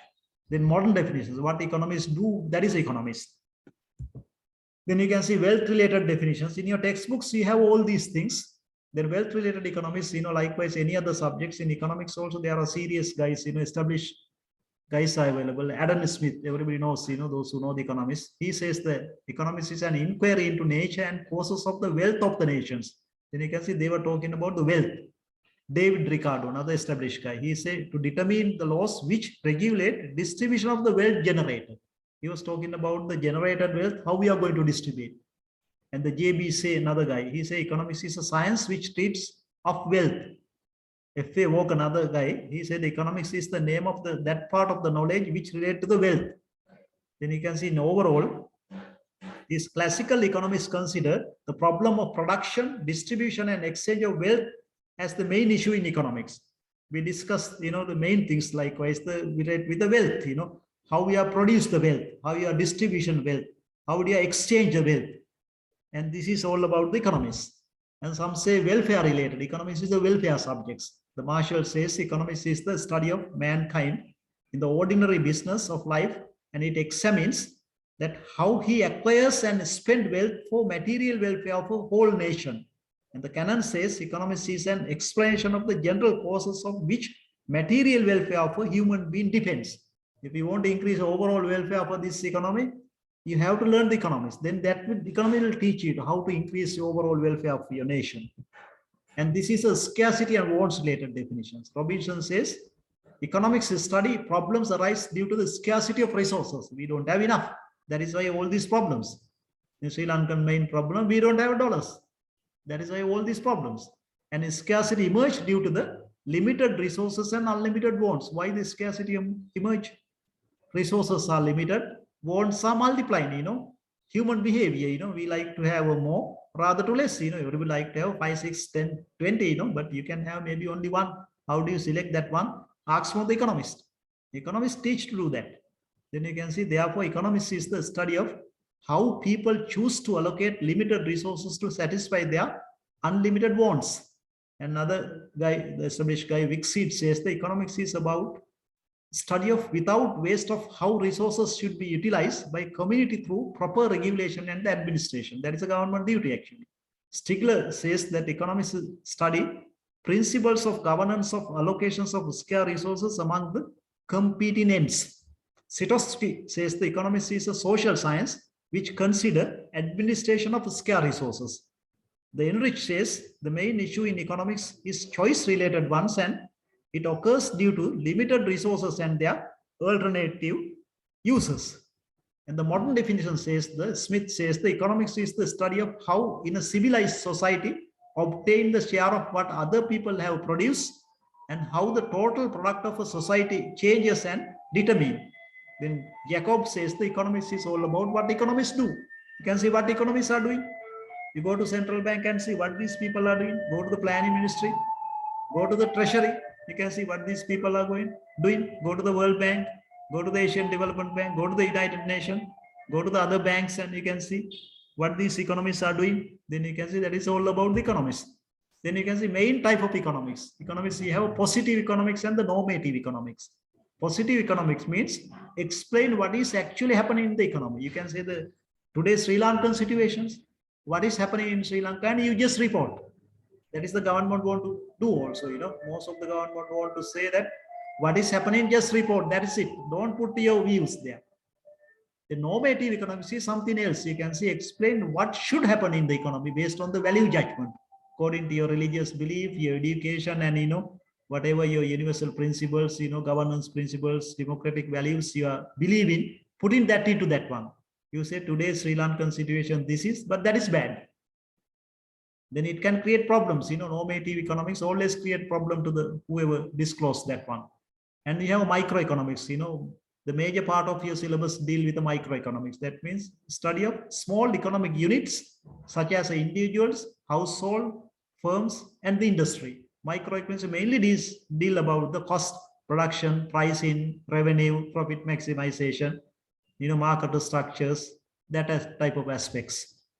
And the macroeconomics mainly study of the broad aggregates of the overall economy, like what we call the balance of payments, GDP, GNP, inflation, unemployment, that type of aspects, interest rate, and the sub-disciplines and the branches available in economics. You have development economics, you have economic history, or economic thought, we call it managerial economics, we teach business economics, we teach now economics of technology, agriculture economics. If you go to agriculture faculty, we teach that. Health economics, if you go to medical faculty, now Moratu has a medical faculty, we teach health economics there. And we have financial economics, we have a transport economics. If we go to the engineering faculty, they have a transport and logistics department, they teach the transport economics. Economics of technology, we teach. Education economics, we teach information economics. Then you can see economics like mathematics, we teach each and every faculty. You go to any faculty, you can see we teach economics, because economics teach the basics of business, how to minimize cost, how to maximize the revenue. Everybody has to know it.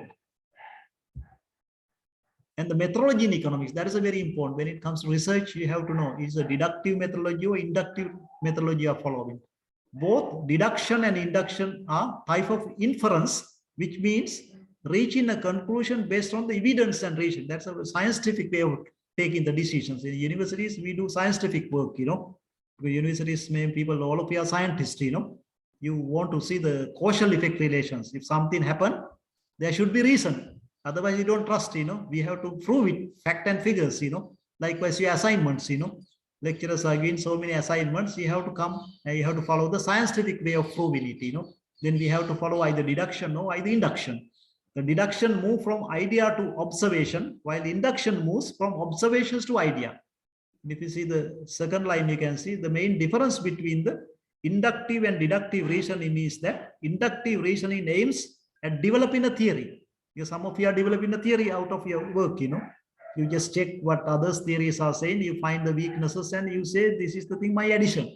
That is the way your contributions to the advancement of the body of the knowledge, Your creativeness, your innovativeness come, you are adding something to the theory, That is enough to get your MPA.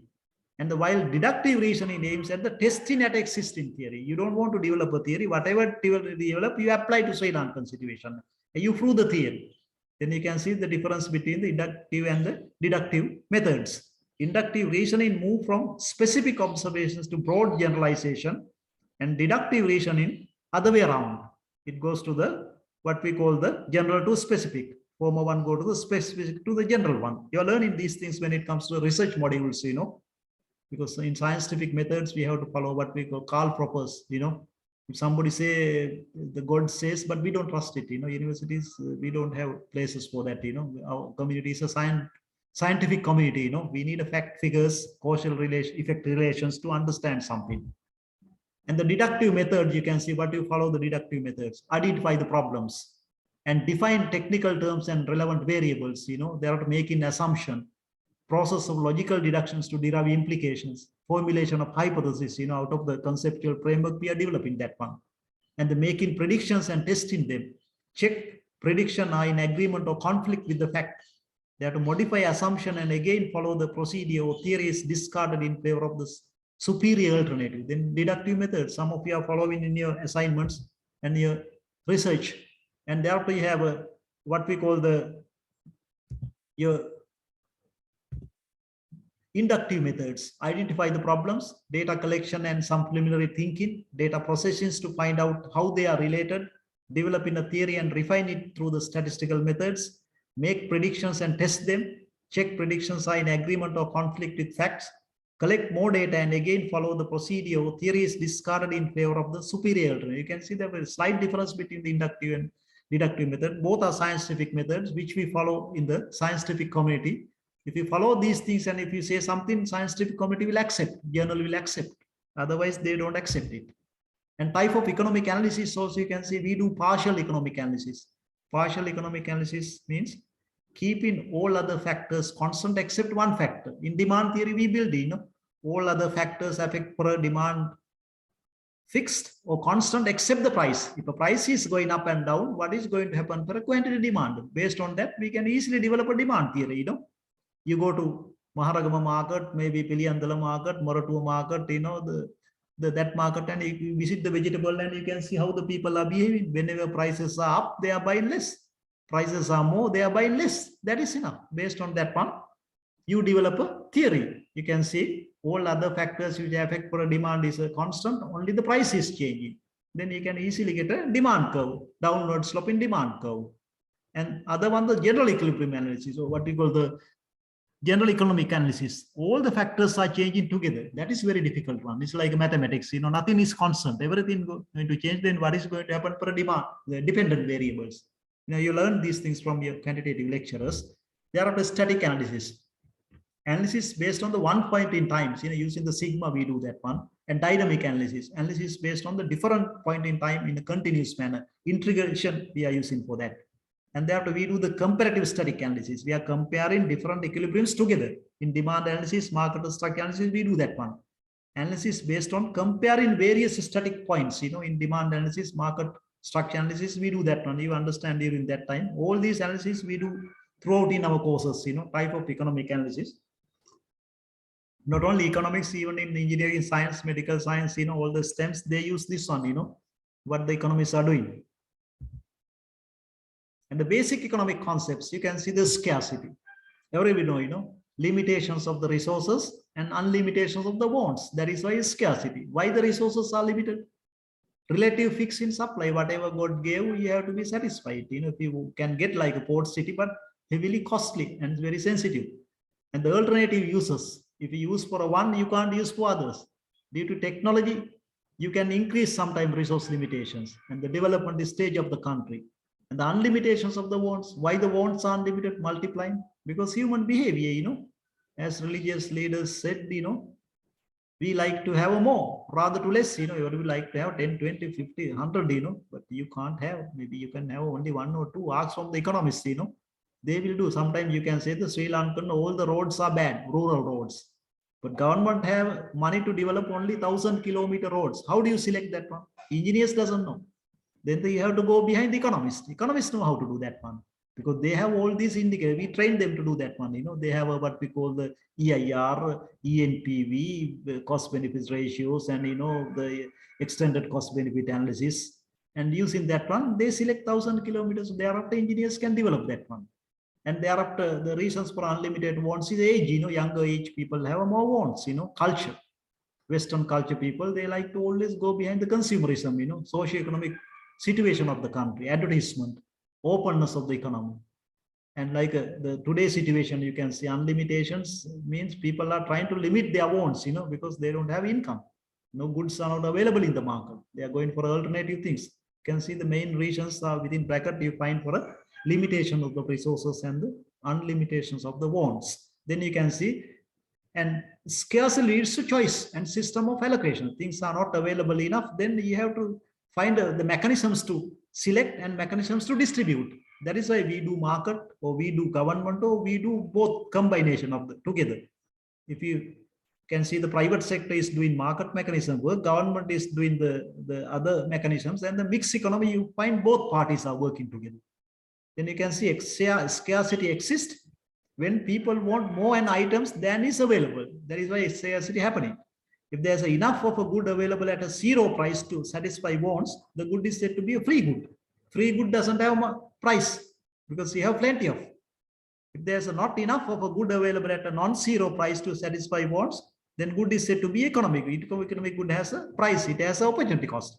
Free good doesn't have price, doesn't have opportunity cost. You don't want to sacrifice, it's a freely available.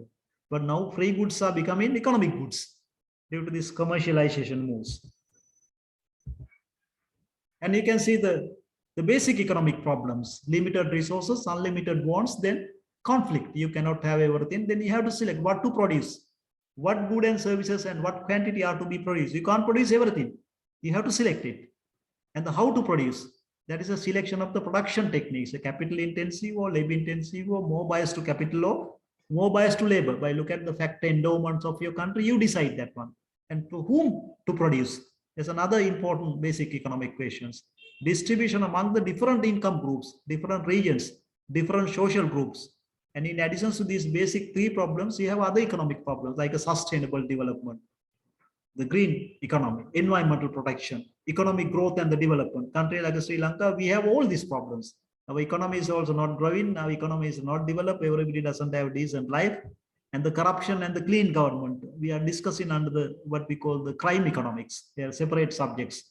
Government should be clean, government should be effective, government should be small, government should be not corruptive. But most of the time, the developing part of the world, Asia, Africa, Latin America, you don't find such a government, and the democracy, then the value of the democracy.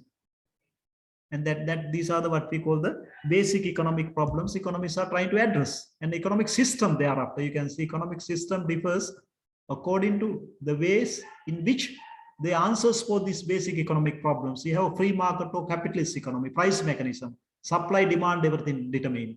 Many of the capitalist economy, it is happening, USA, Japan, UK, you name, France, and socialist economy, likewise the Cuba, likewise North Korea. Government and the central board decide what to produce, how to produce, to whom to produce, socialist economy. And the mixed economy, both government and private. In Sri Lanka, we have a mixed economy. And the command economy, like Saudi Arabia. And maybe sometime back in Pakistan, military. Maybe in African region, you can see military run many countries. And the command economy, military or feudally, maybe the royal family will decide what to produce, whom to produce, how to produce. And you can see these are the economic systems. In your textbooks, you have all these things very clearly explained, and there are factors of production. If you want to produce as a manager, you got to have these factors. You have to know that these factors are structural problems. Primary factors, we say. Primary factors means not the result of the economic process. Automatically, you get land, free gift of the nature, including space and natural resources. Rents are the earning for lands. Features, fixed in supply, no cost in production for society. Earn different rent for different land. You can increase, but it's a heavily costly, like our port city case. And the labor also, you can see, physical labor, intellectual services, and earn wages and salary. We will discuss this in latter part when it comes to the pricing of factors of production lesson. The secondary factors, result of economic growth, you don't get it automatically. You have to create it. Whoever created it, the country is growing, and countries we consider as a developed country. Capital, stock of physical wealth of nations, fixed or variable, earn interest. We don't have this enough capital. That is why still people are saying after 70 years later, still we are developing countries or maybe emerging economy. Entrepreneurship, our entrepreneurship students know that the importance of the entrepreneurship. That also one of the secondary factors. We have to create it. You can say Sri Lanka, we cannot develop. We don't have this entrepreneurial class. Our capital class always associated with the import export, but not the especially import. They whatever they import and they sell, whatever available they export. That's it. But we don't have this real entrepreneurial class, people who organize factors, the productions to produce final product and take in the risk bear of the business, and they earn profit. but we don't have that entrepreneurial class in Sri Lanka. That may be the reasons, our capital class not associate with this one. And fortunately, our MBA, we have 8 people, 7, 8 people trying to be a future entrepreneurs. Even in Moratuwa University, we have so many programs to create this class, entrepreneurial class, especially engineering faculty, IT faculty. We have so many series of subjects to enhance their entrepreneurial skills and put them into the business side, Sometimes you can say Korea, Japan, they don't have 1,000 people, maybe whole Korea is running by the 10 business people. Whole Japan is less than 25 people. If we can produce maybe 10 people or maybe another 20 people, we can develop this country. But we don't have, maybe in Sri Lanka, you can say southern Sri Lankan are more entrepreneurial, If you see the southern people, because why they are entrepreneurial, you're learning from your lecturers, entrepreneurship MBA guys, maybe their dietary pattern, or maybe their culture, their inheritance, it comes into their blood, or maybe they eat the red rice, what we call the tuna fish, the Polsam coconut sambal. That is the reasons. Maybe, we change dietary pattern in schools, universities, schools, prison, military camp. And, we want to find that, diet has something to do with the entrepreneurial skill enhancing. Or maybe it's your father should be businessman, mother should be businessman, otherwise you can't be a businessman. Now we know, we can train you, That is the thing what we are doing under the entrepreneurship MBA. In that way, there are a lot of research moving, how can we create the entrepreneurial class in Sri Lanka? If we can create, then we can develop our country without any issues. And another one, the U area, knowledge and technology, that also very important secondary factor. You have to develop it. In addition to that one, if you want to develop your country, you have to have this type of attitude. People should have to have that attitude. If you do get a country like Sri Lanka, everybody, young people want to leave the country, The things are not working better here. Get things, packs and goes. Things are better working, somewhere. That is the attitude, But we have to change that one, This is our country. We have to develop whatever problem. We don't want to leave. Attitude.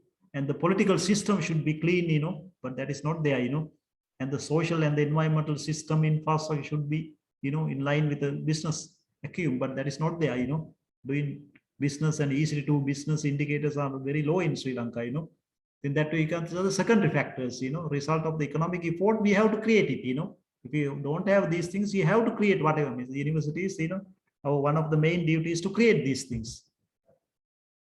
There are so many other concepts available within the economics. We'll go to what we call the opportunity cost concepts. Do you need a break? Oh, are you still with me? Yes, sir. Yes, sir. If you want to break, can I take 10 minutes? Yeah, yes. Okay, Yeah, sir. 10 minutes. Yeah, we'll start then 6:30 again, yeah? Okay, sir. Yeah. Okay, sir. Yeah, you can leisurely read it because I know you're at home, Inside the university, you have a lot of things to do, But normally inside university, 1.5 hours later, we give a break. 15 minutes, thereafter we'll start. But anyway, we'll start 6:30 again, Opportunity cost. Right. Okay. Okay, sir.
Okay, shall we start?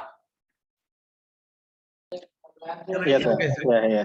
And then we can complete little early, whenever you want to talk, whenever you get a telephone call or whenever you want to talk, then so please make sure that you are muting your mic, otherwise it create problem to others, because we are not that much used to still the online culture in Sri Lanka, but we do online lectures for Middle East, other region also, but you hardly see any type of disturbances happening, because this is new for us, for them that is okay, but for us, the first day I have to say that, I'm sorry for that. And you were saying that WhatsApp group, you can discuss with your course coordinator, we are just only lecturers, but the admin part handled by the course coordinator, Dr. Prasanna, Prasanna Ilankakon. He gave it to his mobile. You can say to him, then he will try to accommodate whatever you want, Then the same time, he will say you to appoint a class rep also, representative. Then matter is easy, through him you can communicate with him, and even you have a MBA admin staff also, we have 3 people are there and they have a manager there, the lady Shanika, and you can ask from her also, they do admin part. Right, okay, again back to business, and we'll go to the business economics. So maybe managerial economics, you find there are plenty of concepts available. I will discuss maybe 1 or 2 of these concepts. First one is opportunity cost. Opportunity cost is a very important thing in economics, because we call the economic pricing. Economic pricing mainly based on the opportunity cost. That means the market prices are always distorted due to the taxes, the subsidies and government direct co-indirect controls, Therefore, whenever the accountants are using, they use a market cost, but economists, we don't trust it.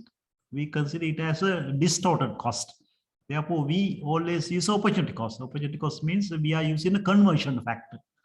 If it is a financial prices 1, we say economic prices, it should be 90, 92 or something like, you learn during our lectures how to prepare that one. Then the important concept mainly come out of the opportunity cost. Opportunity cost says exact cost the nation is going to incur for that project.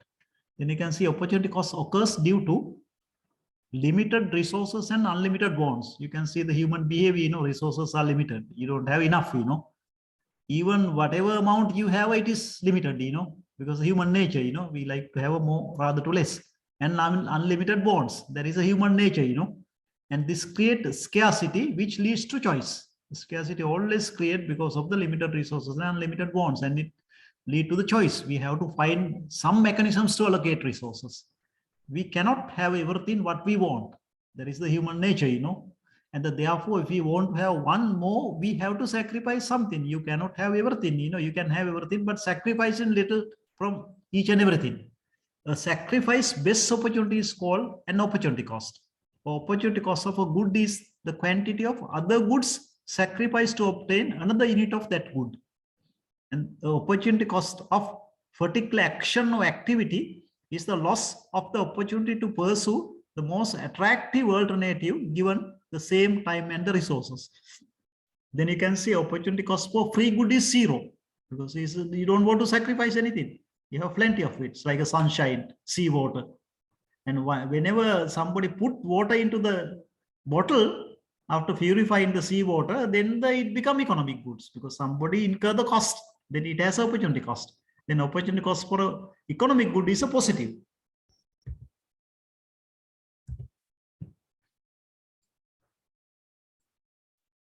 Then you can see the using these simple type of diagrams, you can display what is the meaning of the opportunity cost. You can see the country has 2 resources, X and Y. Using all the resources, you can produce 15 X, and using all the resources, you can produce Y 15. But you can't have both 15. If you want to have something from the X, then you have to sacrifice from the Y. Then that way you can see if you want to have a 12 Y, then you can expect only 8X. Then you have to sacrifice. Then using simple mathematics, you can say so many things out of this small curve. Then you can see if you are producing in this top of this curve, we say your country is working in a full employment point. All the Sri Lankan resources we can put and we can prepare this graph. And if a country is trying to go beyond that one, we are unattainable, getting foreign support, you can go for a, unattainable things, but in long term, you are going to be in trouble. Sometimes maybe this area, underutilized resources. Then you can see this shows maximum combination of output that the economy can produce using all available resources. These are conceptual things. This shows trade-off. More of one commodity is less of other. Point above the frontiers are unattainable.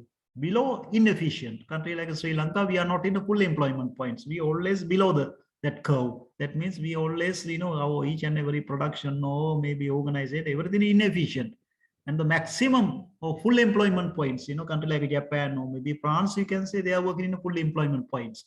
This curve can be used to show the technical progress. Most of your technology management lecturers are trying to teach you technical progress, with various trends.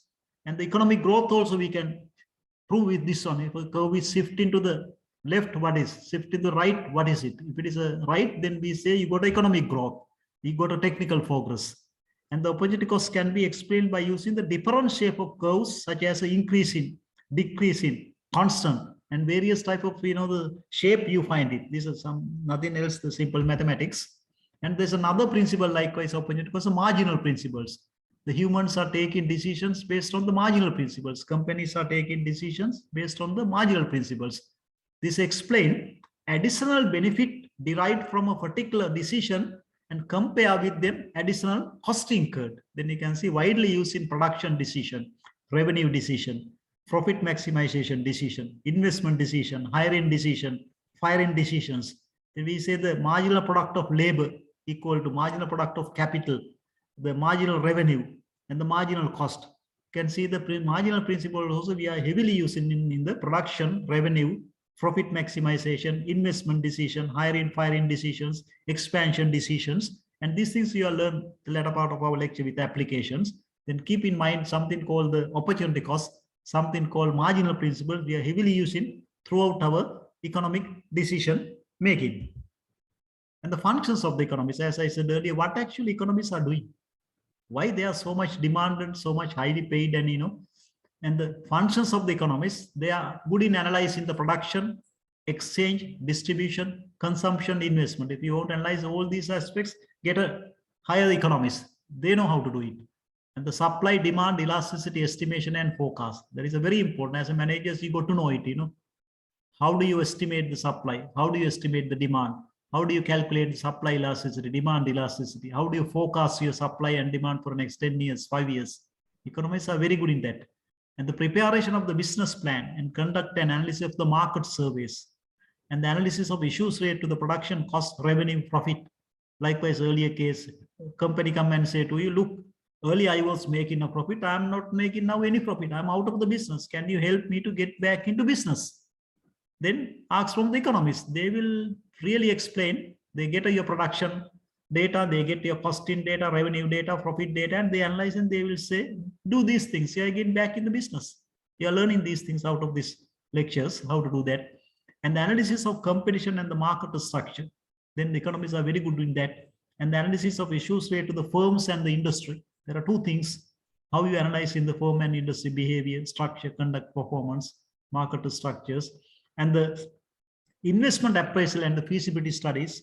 And you can see the Sri Lanka, there are a lot of things are moving, like highways, ports and, the airports, seaports, and, a lot of things happening, very big infrastructure. Then the investment appraisal and feasibility studies, economists has a place there.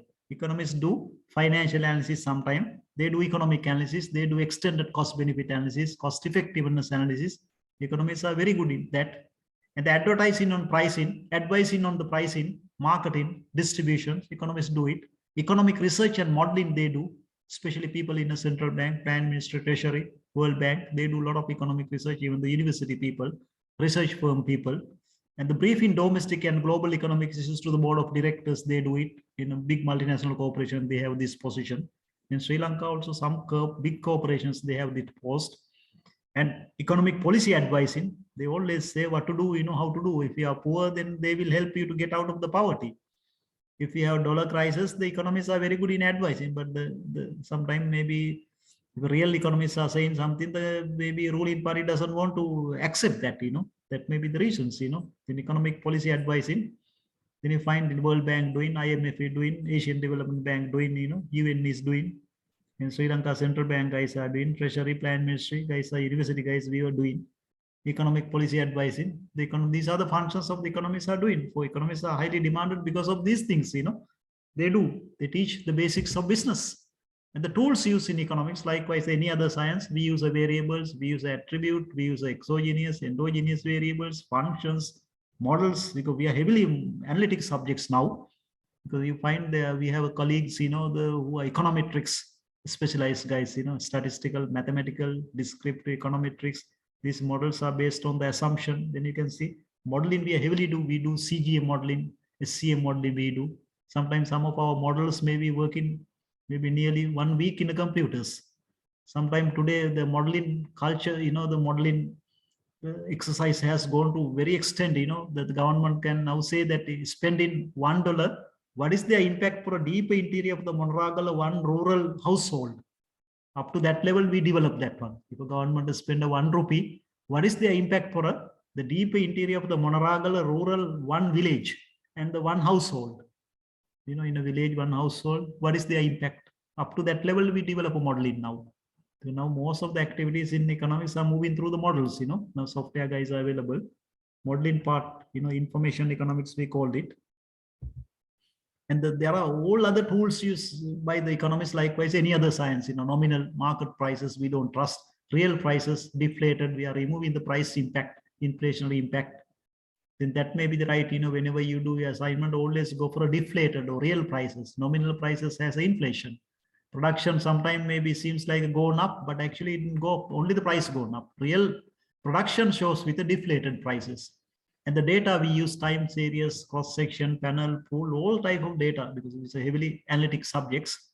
And the all the statistical methods we are using, data collection, presentation, analysis, interpretations, and all these techniques up to, univariate, bivariate, multivariate, megavariate, all these things, most of the time when it comes to research stage, you are using multivariate things, multivariate data analysis techniques like multiple regression, fact analysis, structural equation modeling, that type of thing. You are learning all these things from us, in different stages with the different models. All these things are, then your life is easy. You can do easily. The criticism about the economists do not agree each other and on any single economic issue. That's okay, because we are belong to different schools, Likewise, I show that, economics has belong to different schools, coming from the London School of Economics, people say one thing, Harvard person is saying other things, that's normal. And economists don't agree each other on any single economic issue, not only economics, in other science also same. And modeling, abstraction, assumption, and theory building are useless. Practical people say, give me a solution, don't ask questions, don't win problems, But, modeling, abstraction, assumption, or theory building, maybe high end is good for intellectual development. For business, that may be not welcoming. And business or economy never behave according to the economic explanation. No one knows what is going to happen for Sri Lanka tomorrow, maybe 1 week, 1 month later, You ask some 10 people, they will let 10 type of things, Because it's like a shooting in dark, Anybody can say what is the oil price for after 1 week, gold price, then you can make a millions, But there are plenty of textbooks available regarding forecasting techniques, But sometimes it is working, sometimes may not working. Therefore, business or economy never behave according to economic explanation. That's true.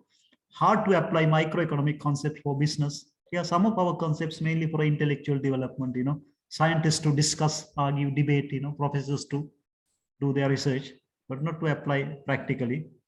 Maybe science is advanced in developing, but practical situation need very simple things, As a business people, if you know a little bit about cost and revenue, that is enough to you to make money, But you don't want this much big textbooks to make money, And this is normal criticism about the economy. So if you have time, just go to the Google and type and get the, why economists are disagree. There are famous books available. And just read it, if you have time. I am quite sure you don't have time, because you are working, you have family, you have a social life, and etc. You have kids, and whoever has a free time, go to the Google and type why economists are disagree. That book, read, then you will understand. Now we can go for our more specific area. What is business or managerial economics? Proposal for study in economics by managers is to learn how not to be deceived by economists. Economists are good in cheating, you know, because the World Bank come and cheat all the developing countries, you know, IMF come and cheat, you know. The government, this government says they don't want to go to IMF because they come and cheat this government. That is why they don't want to go. I don't know, you people accept as a scientist that explanation. But two definitions on managerial economics, narrow definitions, that means micro and industrial organization based approach, narrow, that means mainly we apply microeconomics into the business. And the broad definitions, micro, macro, international, and all other related subjects we apply into the business, then it becomes a broader managerial economics.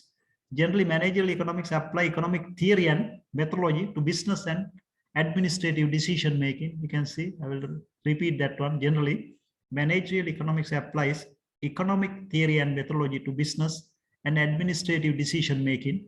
It provides a systematic and logical way of analyzing business decision that focuses on the economic forces that shape both day-to-day decision and long-term planning decision. Especially, it helps managers to understand real-world business problems by using simplifying assumptions to abstract complex reality to manageable simplicity. You can see almost all the business schools are teaching economics, you know. You go to any business schools, not only business, even engineering, medical schools, agriculture schools, you know, everywhere you can see we are teaching economics, you know, it's a policy oriented subjects, you know, economics has a bigger demand. In the textbooks definitions, you can see, I just put up from few textbooks, what actually mean a managerial economics. Managerial economics is the use of economic mode of thought to analyze business situation. As a business managers, this is the thing what you are doing. Managerial economics is concerned with the application of economic principles and methodologies to the decision-making process within the firm organization under the conditions of uncertainty. Here come in uncertainty also there. Managerial economics is the integration of economic theory with business practice for the purpose of facilitating decision-making and forward planning by management. Managerial economics is the application of economic theory and analysis to practices of business firms and the other institutions. Then you can see economic theory and the methodology we are applying to practical business situation. That is the managerial economics. Then you can see the nature of the managerial economics. On the one hand, you have hardcore economics, micro, meso, macro, international. On the other hand, you have business management decisions like a product, price, output, make, buy, sell, and investment, production techniques, inventory level, technology, advertising, finance, labor decision, state reg. That means more the operation management side, and you have a decision science side, you know, more hardcore quantitative side, econometrics, statistics, mathematics, game theory, forecasting, programming. Combination of all these three, we say the managerial economics. Use of economics, business management, and decision science to solve the managerial problems and solutions to the managerial problem. Then you can see it is a combination of more or less three disciplines together. Then you can see decision science related disciplines, economics related disciplines, and the business management. Then it becomes the managerial or the business economics. Then other important things, you know, that we do a lot of work based on the case study. I think some of you maybe never come across the case study teaching. Case study teaching means we are giving a case to you to read and come to the class. Sometime in a class, we are giving a short cases you to learn. Then you can see lecture and discussion oriented classes are provided the student with information about concept, practices, and theories. It is a listening and absorbing information. I say 100 words, you capture only 5 words, sometimes less than that. I saw that somebody was sleeping also, you know. Then you can see that, you know, then that is my very old way of teaching, you know. But that is why, you know, we are saying if I speak, what is going to happen? You easily forget. If I saw, you remember. If I involve you by using the cases, you understand. That is why Harvard Law School started. Thereafter, it called to the Harvard Medical. Finally, it came to Harvard Business. Now, throughout Harvard, MIT, Rotterdam, everybody is now using the case method, new way of. But sometimes you have to come morning 4 o'clock to start the cases, you know, big cases. And you can see the importance of the case. Case-oriented classes give a student an opportunity to use concepts, practices, and theories learned in class. It is a participative and learning by doing methods. Your responsibility, you know. If you don't do as a student, your responsibility, case method may be not going to, you know, effective. Active participation, you should contribute. Sometimes lecturers are pointing finger and asking, what is your view on that? And the interaction, each other. If any student say something, you have to say something. critical evaluation and effective communication, that was the idea, students has a responsibility in the case methods. And what is a case? Then you can see a case is a factual description of a situation involving a managerial problem or issue that requires solution. It describes various conditions and circumstances faced in an organization at a particular time. You can take a Sri Lankan economy case. Then you can see we can give a 1-2 pages regarding what we are facing today. We don't have dollars, no foods, agriculture sector in trouble, poor people are in trouble, no jobs for the daily wage guys, and everything mess. Then we give some maybe detailed description. Thereafter, you can read it and by using your knowledge and your experience and your values, and we can discuss that one. Then first we discuss the problems, issues. Thereafter, we can come up with a solution. Otherwise, in a normal classes, we always come with the problems, questions, but not the solution. Then you can see case in student's perspective, a short or long story or narrative and some information about an enterprise, the external environment in which it conducts its business, and perhaps some detail about its internal operations or some practical economic problems. There is a case, like a story, Then the case analysis is a test of analysis, rather test of comprehension. Therefore, students need good training on how to construct good cases, how to analyze them, and how to use them in study, research, and learning process. Harvard method is is a residential campus, It's not like a part-time MBA, it's a full-time. You have to be there, you have to sleep, eat, drink, interact, everything. And 400 cases normally they discuss and they develop there, Altogether 200 discuss, another 200 they have to develop their 2-year times, Getting Harvard into difficult because they are putting so many screening, But anyway, once the Harvard graduate pass out, companies are waiting in the queue to recruit them, Nothing else. They have a case study methods. They don't teach traditional subjects there, Problems always, whatever the case study, they give in advance, they read, they find their groups are there, individuals are there, their lecture system also, lecture hall also different, theater system they have. But we don't have resources to do it, but whatever available, we are using it, Then you can see the case study is an empirical inquiry that investigate the contemporary phenomenon within its real life context, especially when the boundaries between phenomena and context are not clearly evident. Managerial economics use and build many cases as a learning and research tools. If you are a good storyteller, you can do a good case study also. You can develop a good case study also. Then if you can say your story rightly, you're a winner of the market, Even some companies are doing better because they know how to market their story to the people, to the customers. That is why they are winning in the market. And you can see the steps in a cases, I don't want to go into that one. Then you may have other lecturers, I explained this one. And what the case is going to give you, the help to improve ability of assessing the situations, improve the ability to organize and shorten out the key informations. But Harvard cases may be 100-page and long, sometimes maybe 50 pages, 25, but we don't have such a cases here. Sri Lankan management education, we have a main problem is that we don't have local cases. Harvard cases are mainly for American and global situations, not specifically fitting into our situations.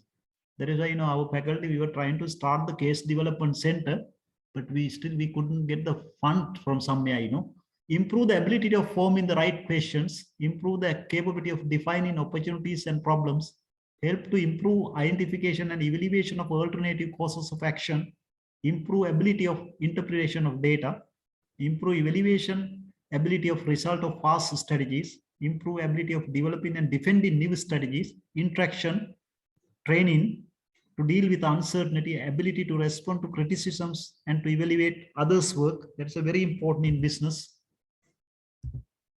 And you can see case is the best method to study the complex economic problems in natural settings and has a very long history with academia. Different subjects adopted in different times. University education adopted this method as teaching, research, and learning model in the late 19th century. First used in Harvard Law School and later Harvard Business School. Today it is the main research, teaching, and learning models in many business schools around the world. Then you can see key steps for effective case study.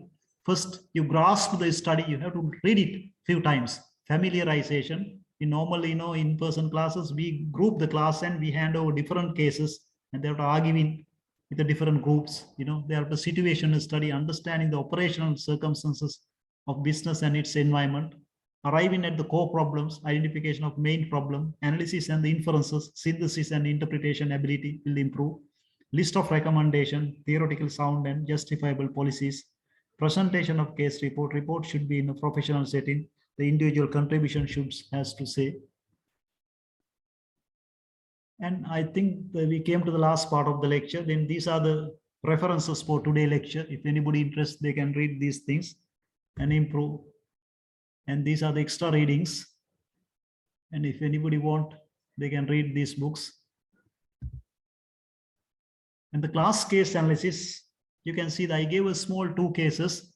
Individual, analyze the following case and find key learning points. Problems at Rover Car Factory. You just say only 1 page available. After the Coke case, you have that one. Then there's mainly discuss about what are the problem in the Rover car manufacturing factory. And you can see all these things with the managerial or business economics. Then demand or maybe supply or maybe pricing or exchange rate or whatever, you read that 1/2 page case, then you will understand all these things related with the things what we discuss in the managerial or business economics. Another one, the group case analysis, you can decide, maybe as a first case, sometime as a group, maybe you can select maybe 4 members and you can prepare, is Coke is perfect business, and just read that one and you have 3 questions to answer there. And so please answer and submit answers to the MBA office. Then I can grade that one. Then write your names and hand over to the MBA office, because we don't meet, because our classes are what we call the in person, not the online classes. In person we can't do it, and we go to the cases and you'll see that. Then you can see this is a group case, is Coca-Cola the perfect business? Then you can see Coca-Cola history is there. And they were asking you read this one, how the Coca-Cola is started, how the Coca-Cola became the good business. What are the features of the Coca-Cola? You want to call it as a good business. Then you can see the first questions. One of the most important skill to learn in managerial economics is the ability to identify a good business. Even entrepreneurial class, here to identify the good business. Then you can see your ability to identify a good business. Discuss at least 4 characteristics of the good business. What are the 4 key characteristics of the good business? We know good business should make money, no issues, Good business make money and it should not harm to the society, not harm to the environment. And it should be sustainable business. And that way, once you read this case with your experience, you can add that one. Maybe more than 4 you can add, Identify and talk about at least 4 companies that you regarded as having a characteristic listed here. Then you can see these characteristics you are listed. You can identify maybe few companies, local, low foreign companies. And suppose you bought common stock in each of the 4 companies identified here. 3 years from now, how would you know if your analysis was correct? What would convince you that your analysis was wrong? And so please, as a group, I like to say, group, if you feel that you can't find another partner, then you do it as an individual, and just please submit that one into before the next class start to the MBA office. Then I can discuss in the next class that. And you have other one, you don't want to submit to anything, you just read it, Problems at Rover Car Manufacturing. Then you can see BMW acquired Rover Car from British Aerospace, and with this number of famous brand, but later they were in trouble. They stop it. They sell some part to some. Why it happened? Then the managerial economically, business economically, you can see the number of factors have been put forward to explain the underlying causes of the decline of Rover's fortune. These center around the questions of demand, supply, cost, price, competition, concepts which are readily familiar to the business economist. Then you can see supply side, what are the problems in the Rover car manufacturing? Demand side, what are the problems? And cost side, what are the prices? We are discussing these things gradually in your lecture series. Competition side and other factors like exchange rate manipulation, erosions and things like, Then so please read this one as a read in pressure, then you will see whatever we discuss here, the things what is happening in factory floor. Right. With this one, then I think we came to the last part of our session. And anybody has a questions? Now floor is open for questions. Yes, so please. Anybody has a questions, please? With regards to the group case analysis, is there a method of how you group students into an online platform? No, I mean the admin has to do the group. They will do the group and they will inform to you, you know.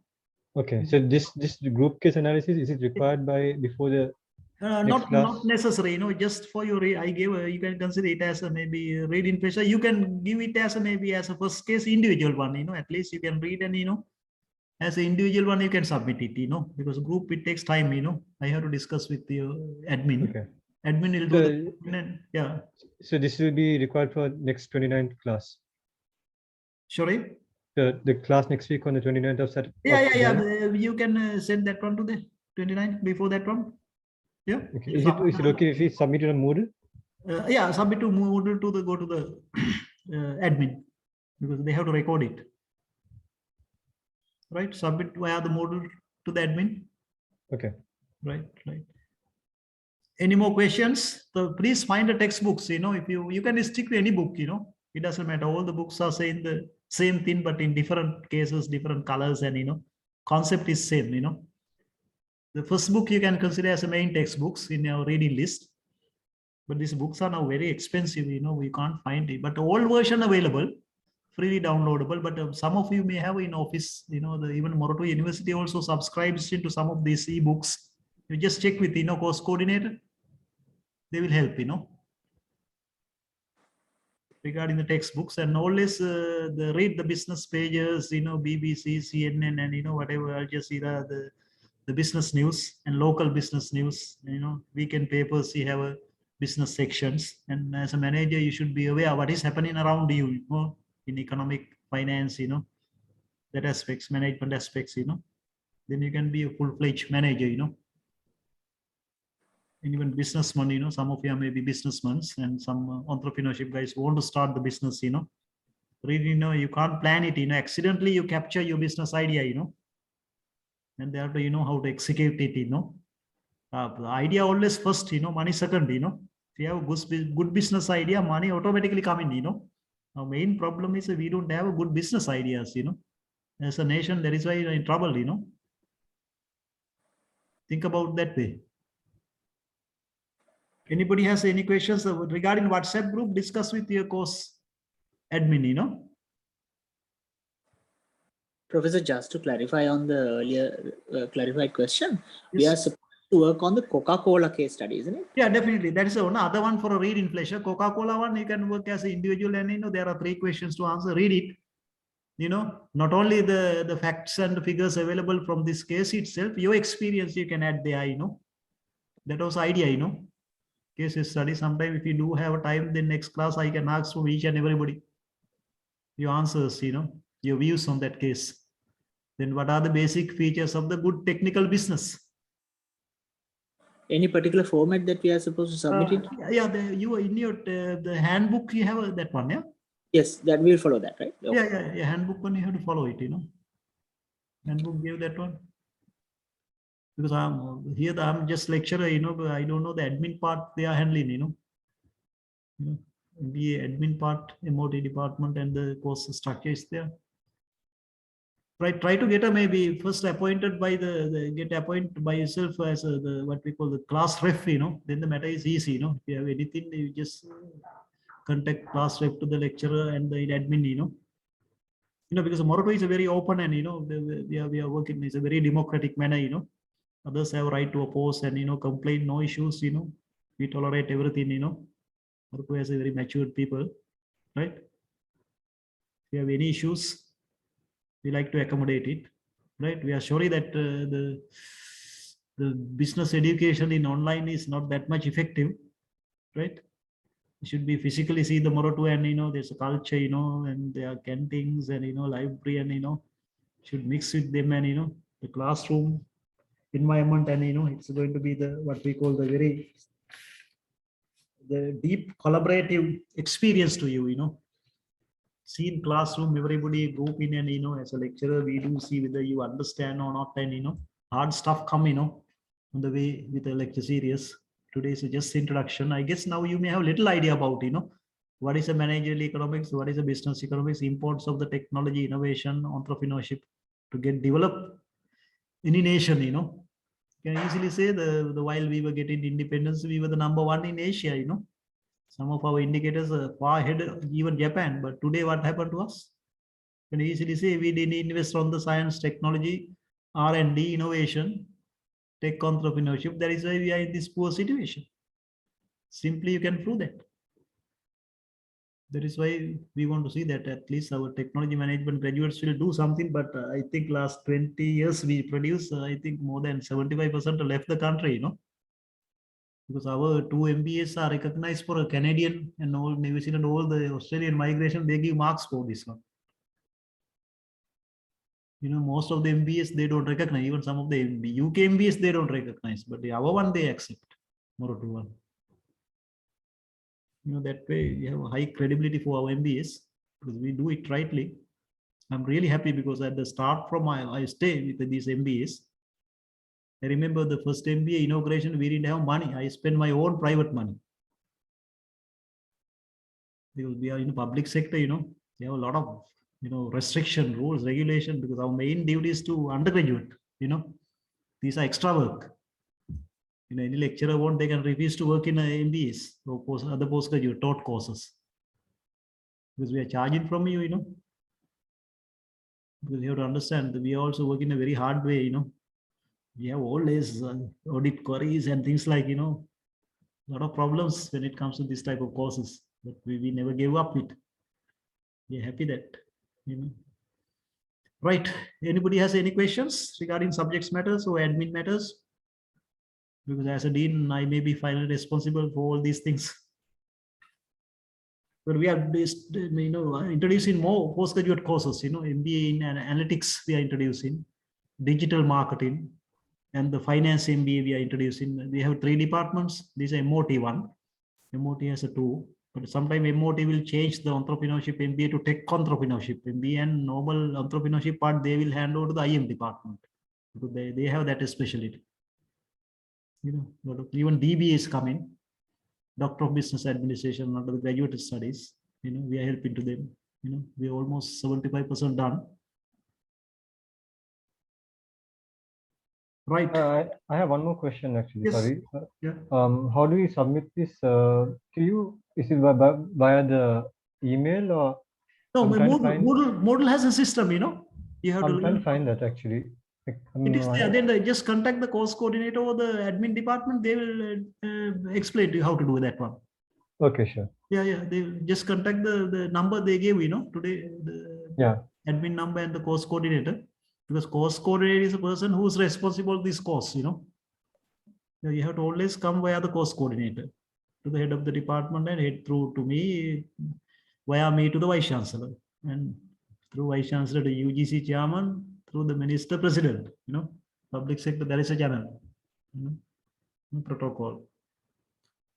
Right, you can see that, some of the things you can discuss and settle at the, coordinator level, And if it is a settle, that is why we want to appoint the class representation. Sometimes in a class rep level, you can settle the, a lot of problems will come, working as a group, then many problems will come. Then class rep can settle some of these things, If not, it comes to the course coordinator. If not, it goes to head, there is a protocol channel. Because we are public sector university, we don't have that much flexibility like a private sector, some of the money you pay, sometimes it becomes government money, Sometimes we can't pay for a lecturer sometimes. We have so much issues, but even though we never gave it up, we are continuing 20 years now, some of the other departments, some of the courses, because of problem, they stop.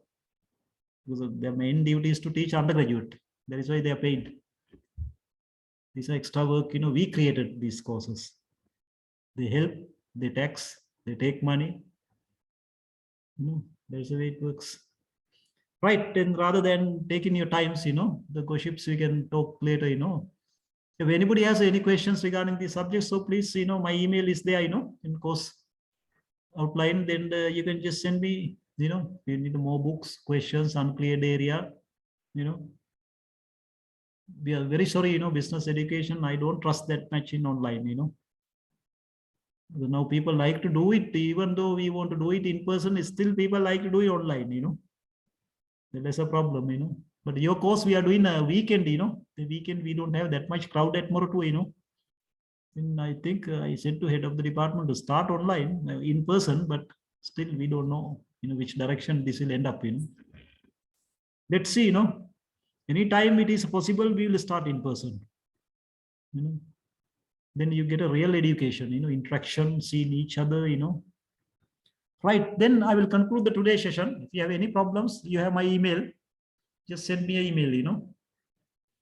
Right? Okay, good night, everybody. Okay. Have a nice time. Good night, sir. Good night, sir. Thank you, sir. Good night, sir. Thank you, sir. Good night.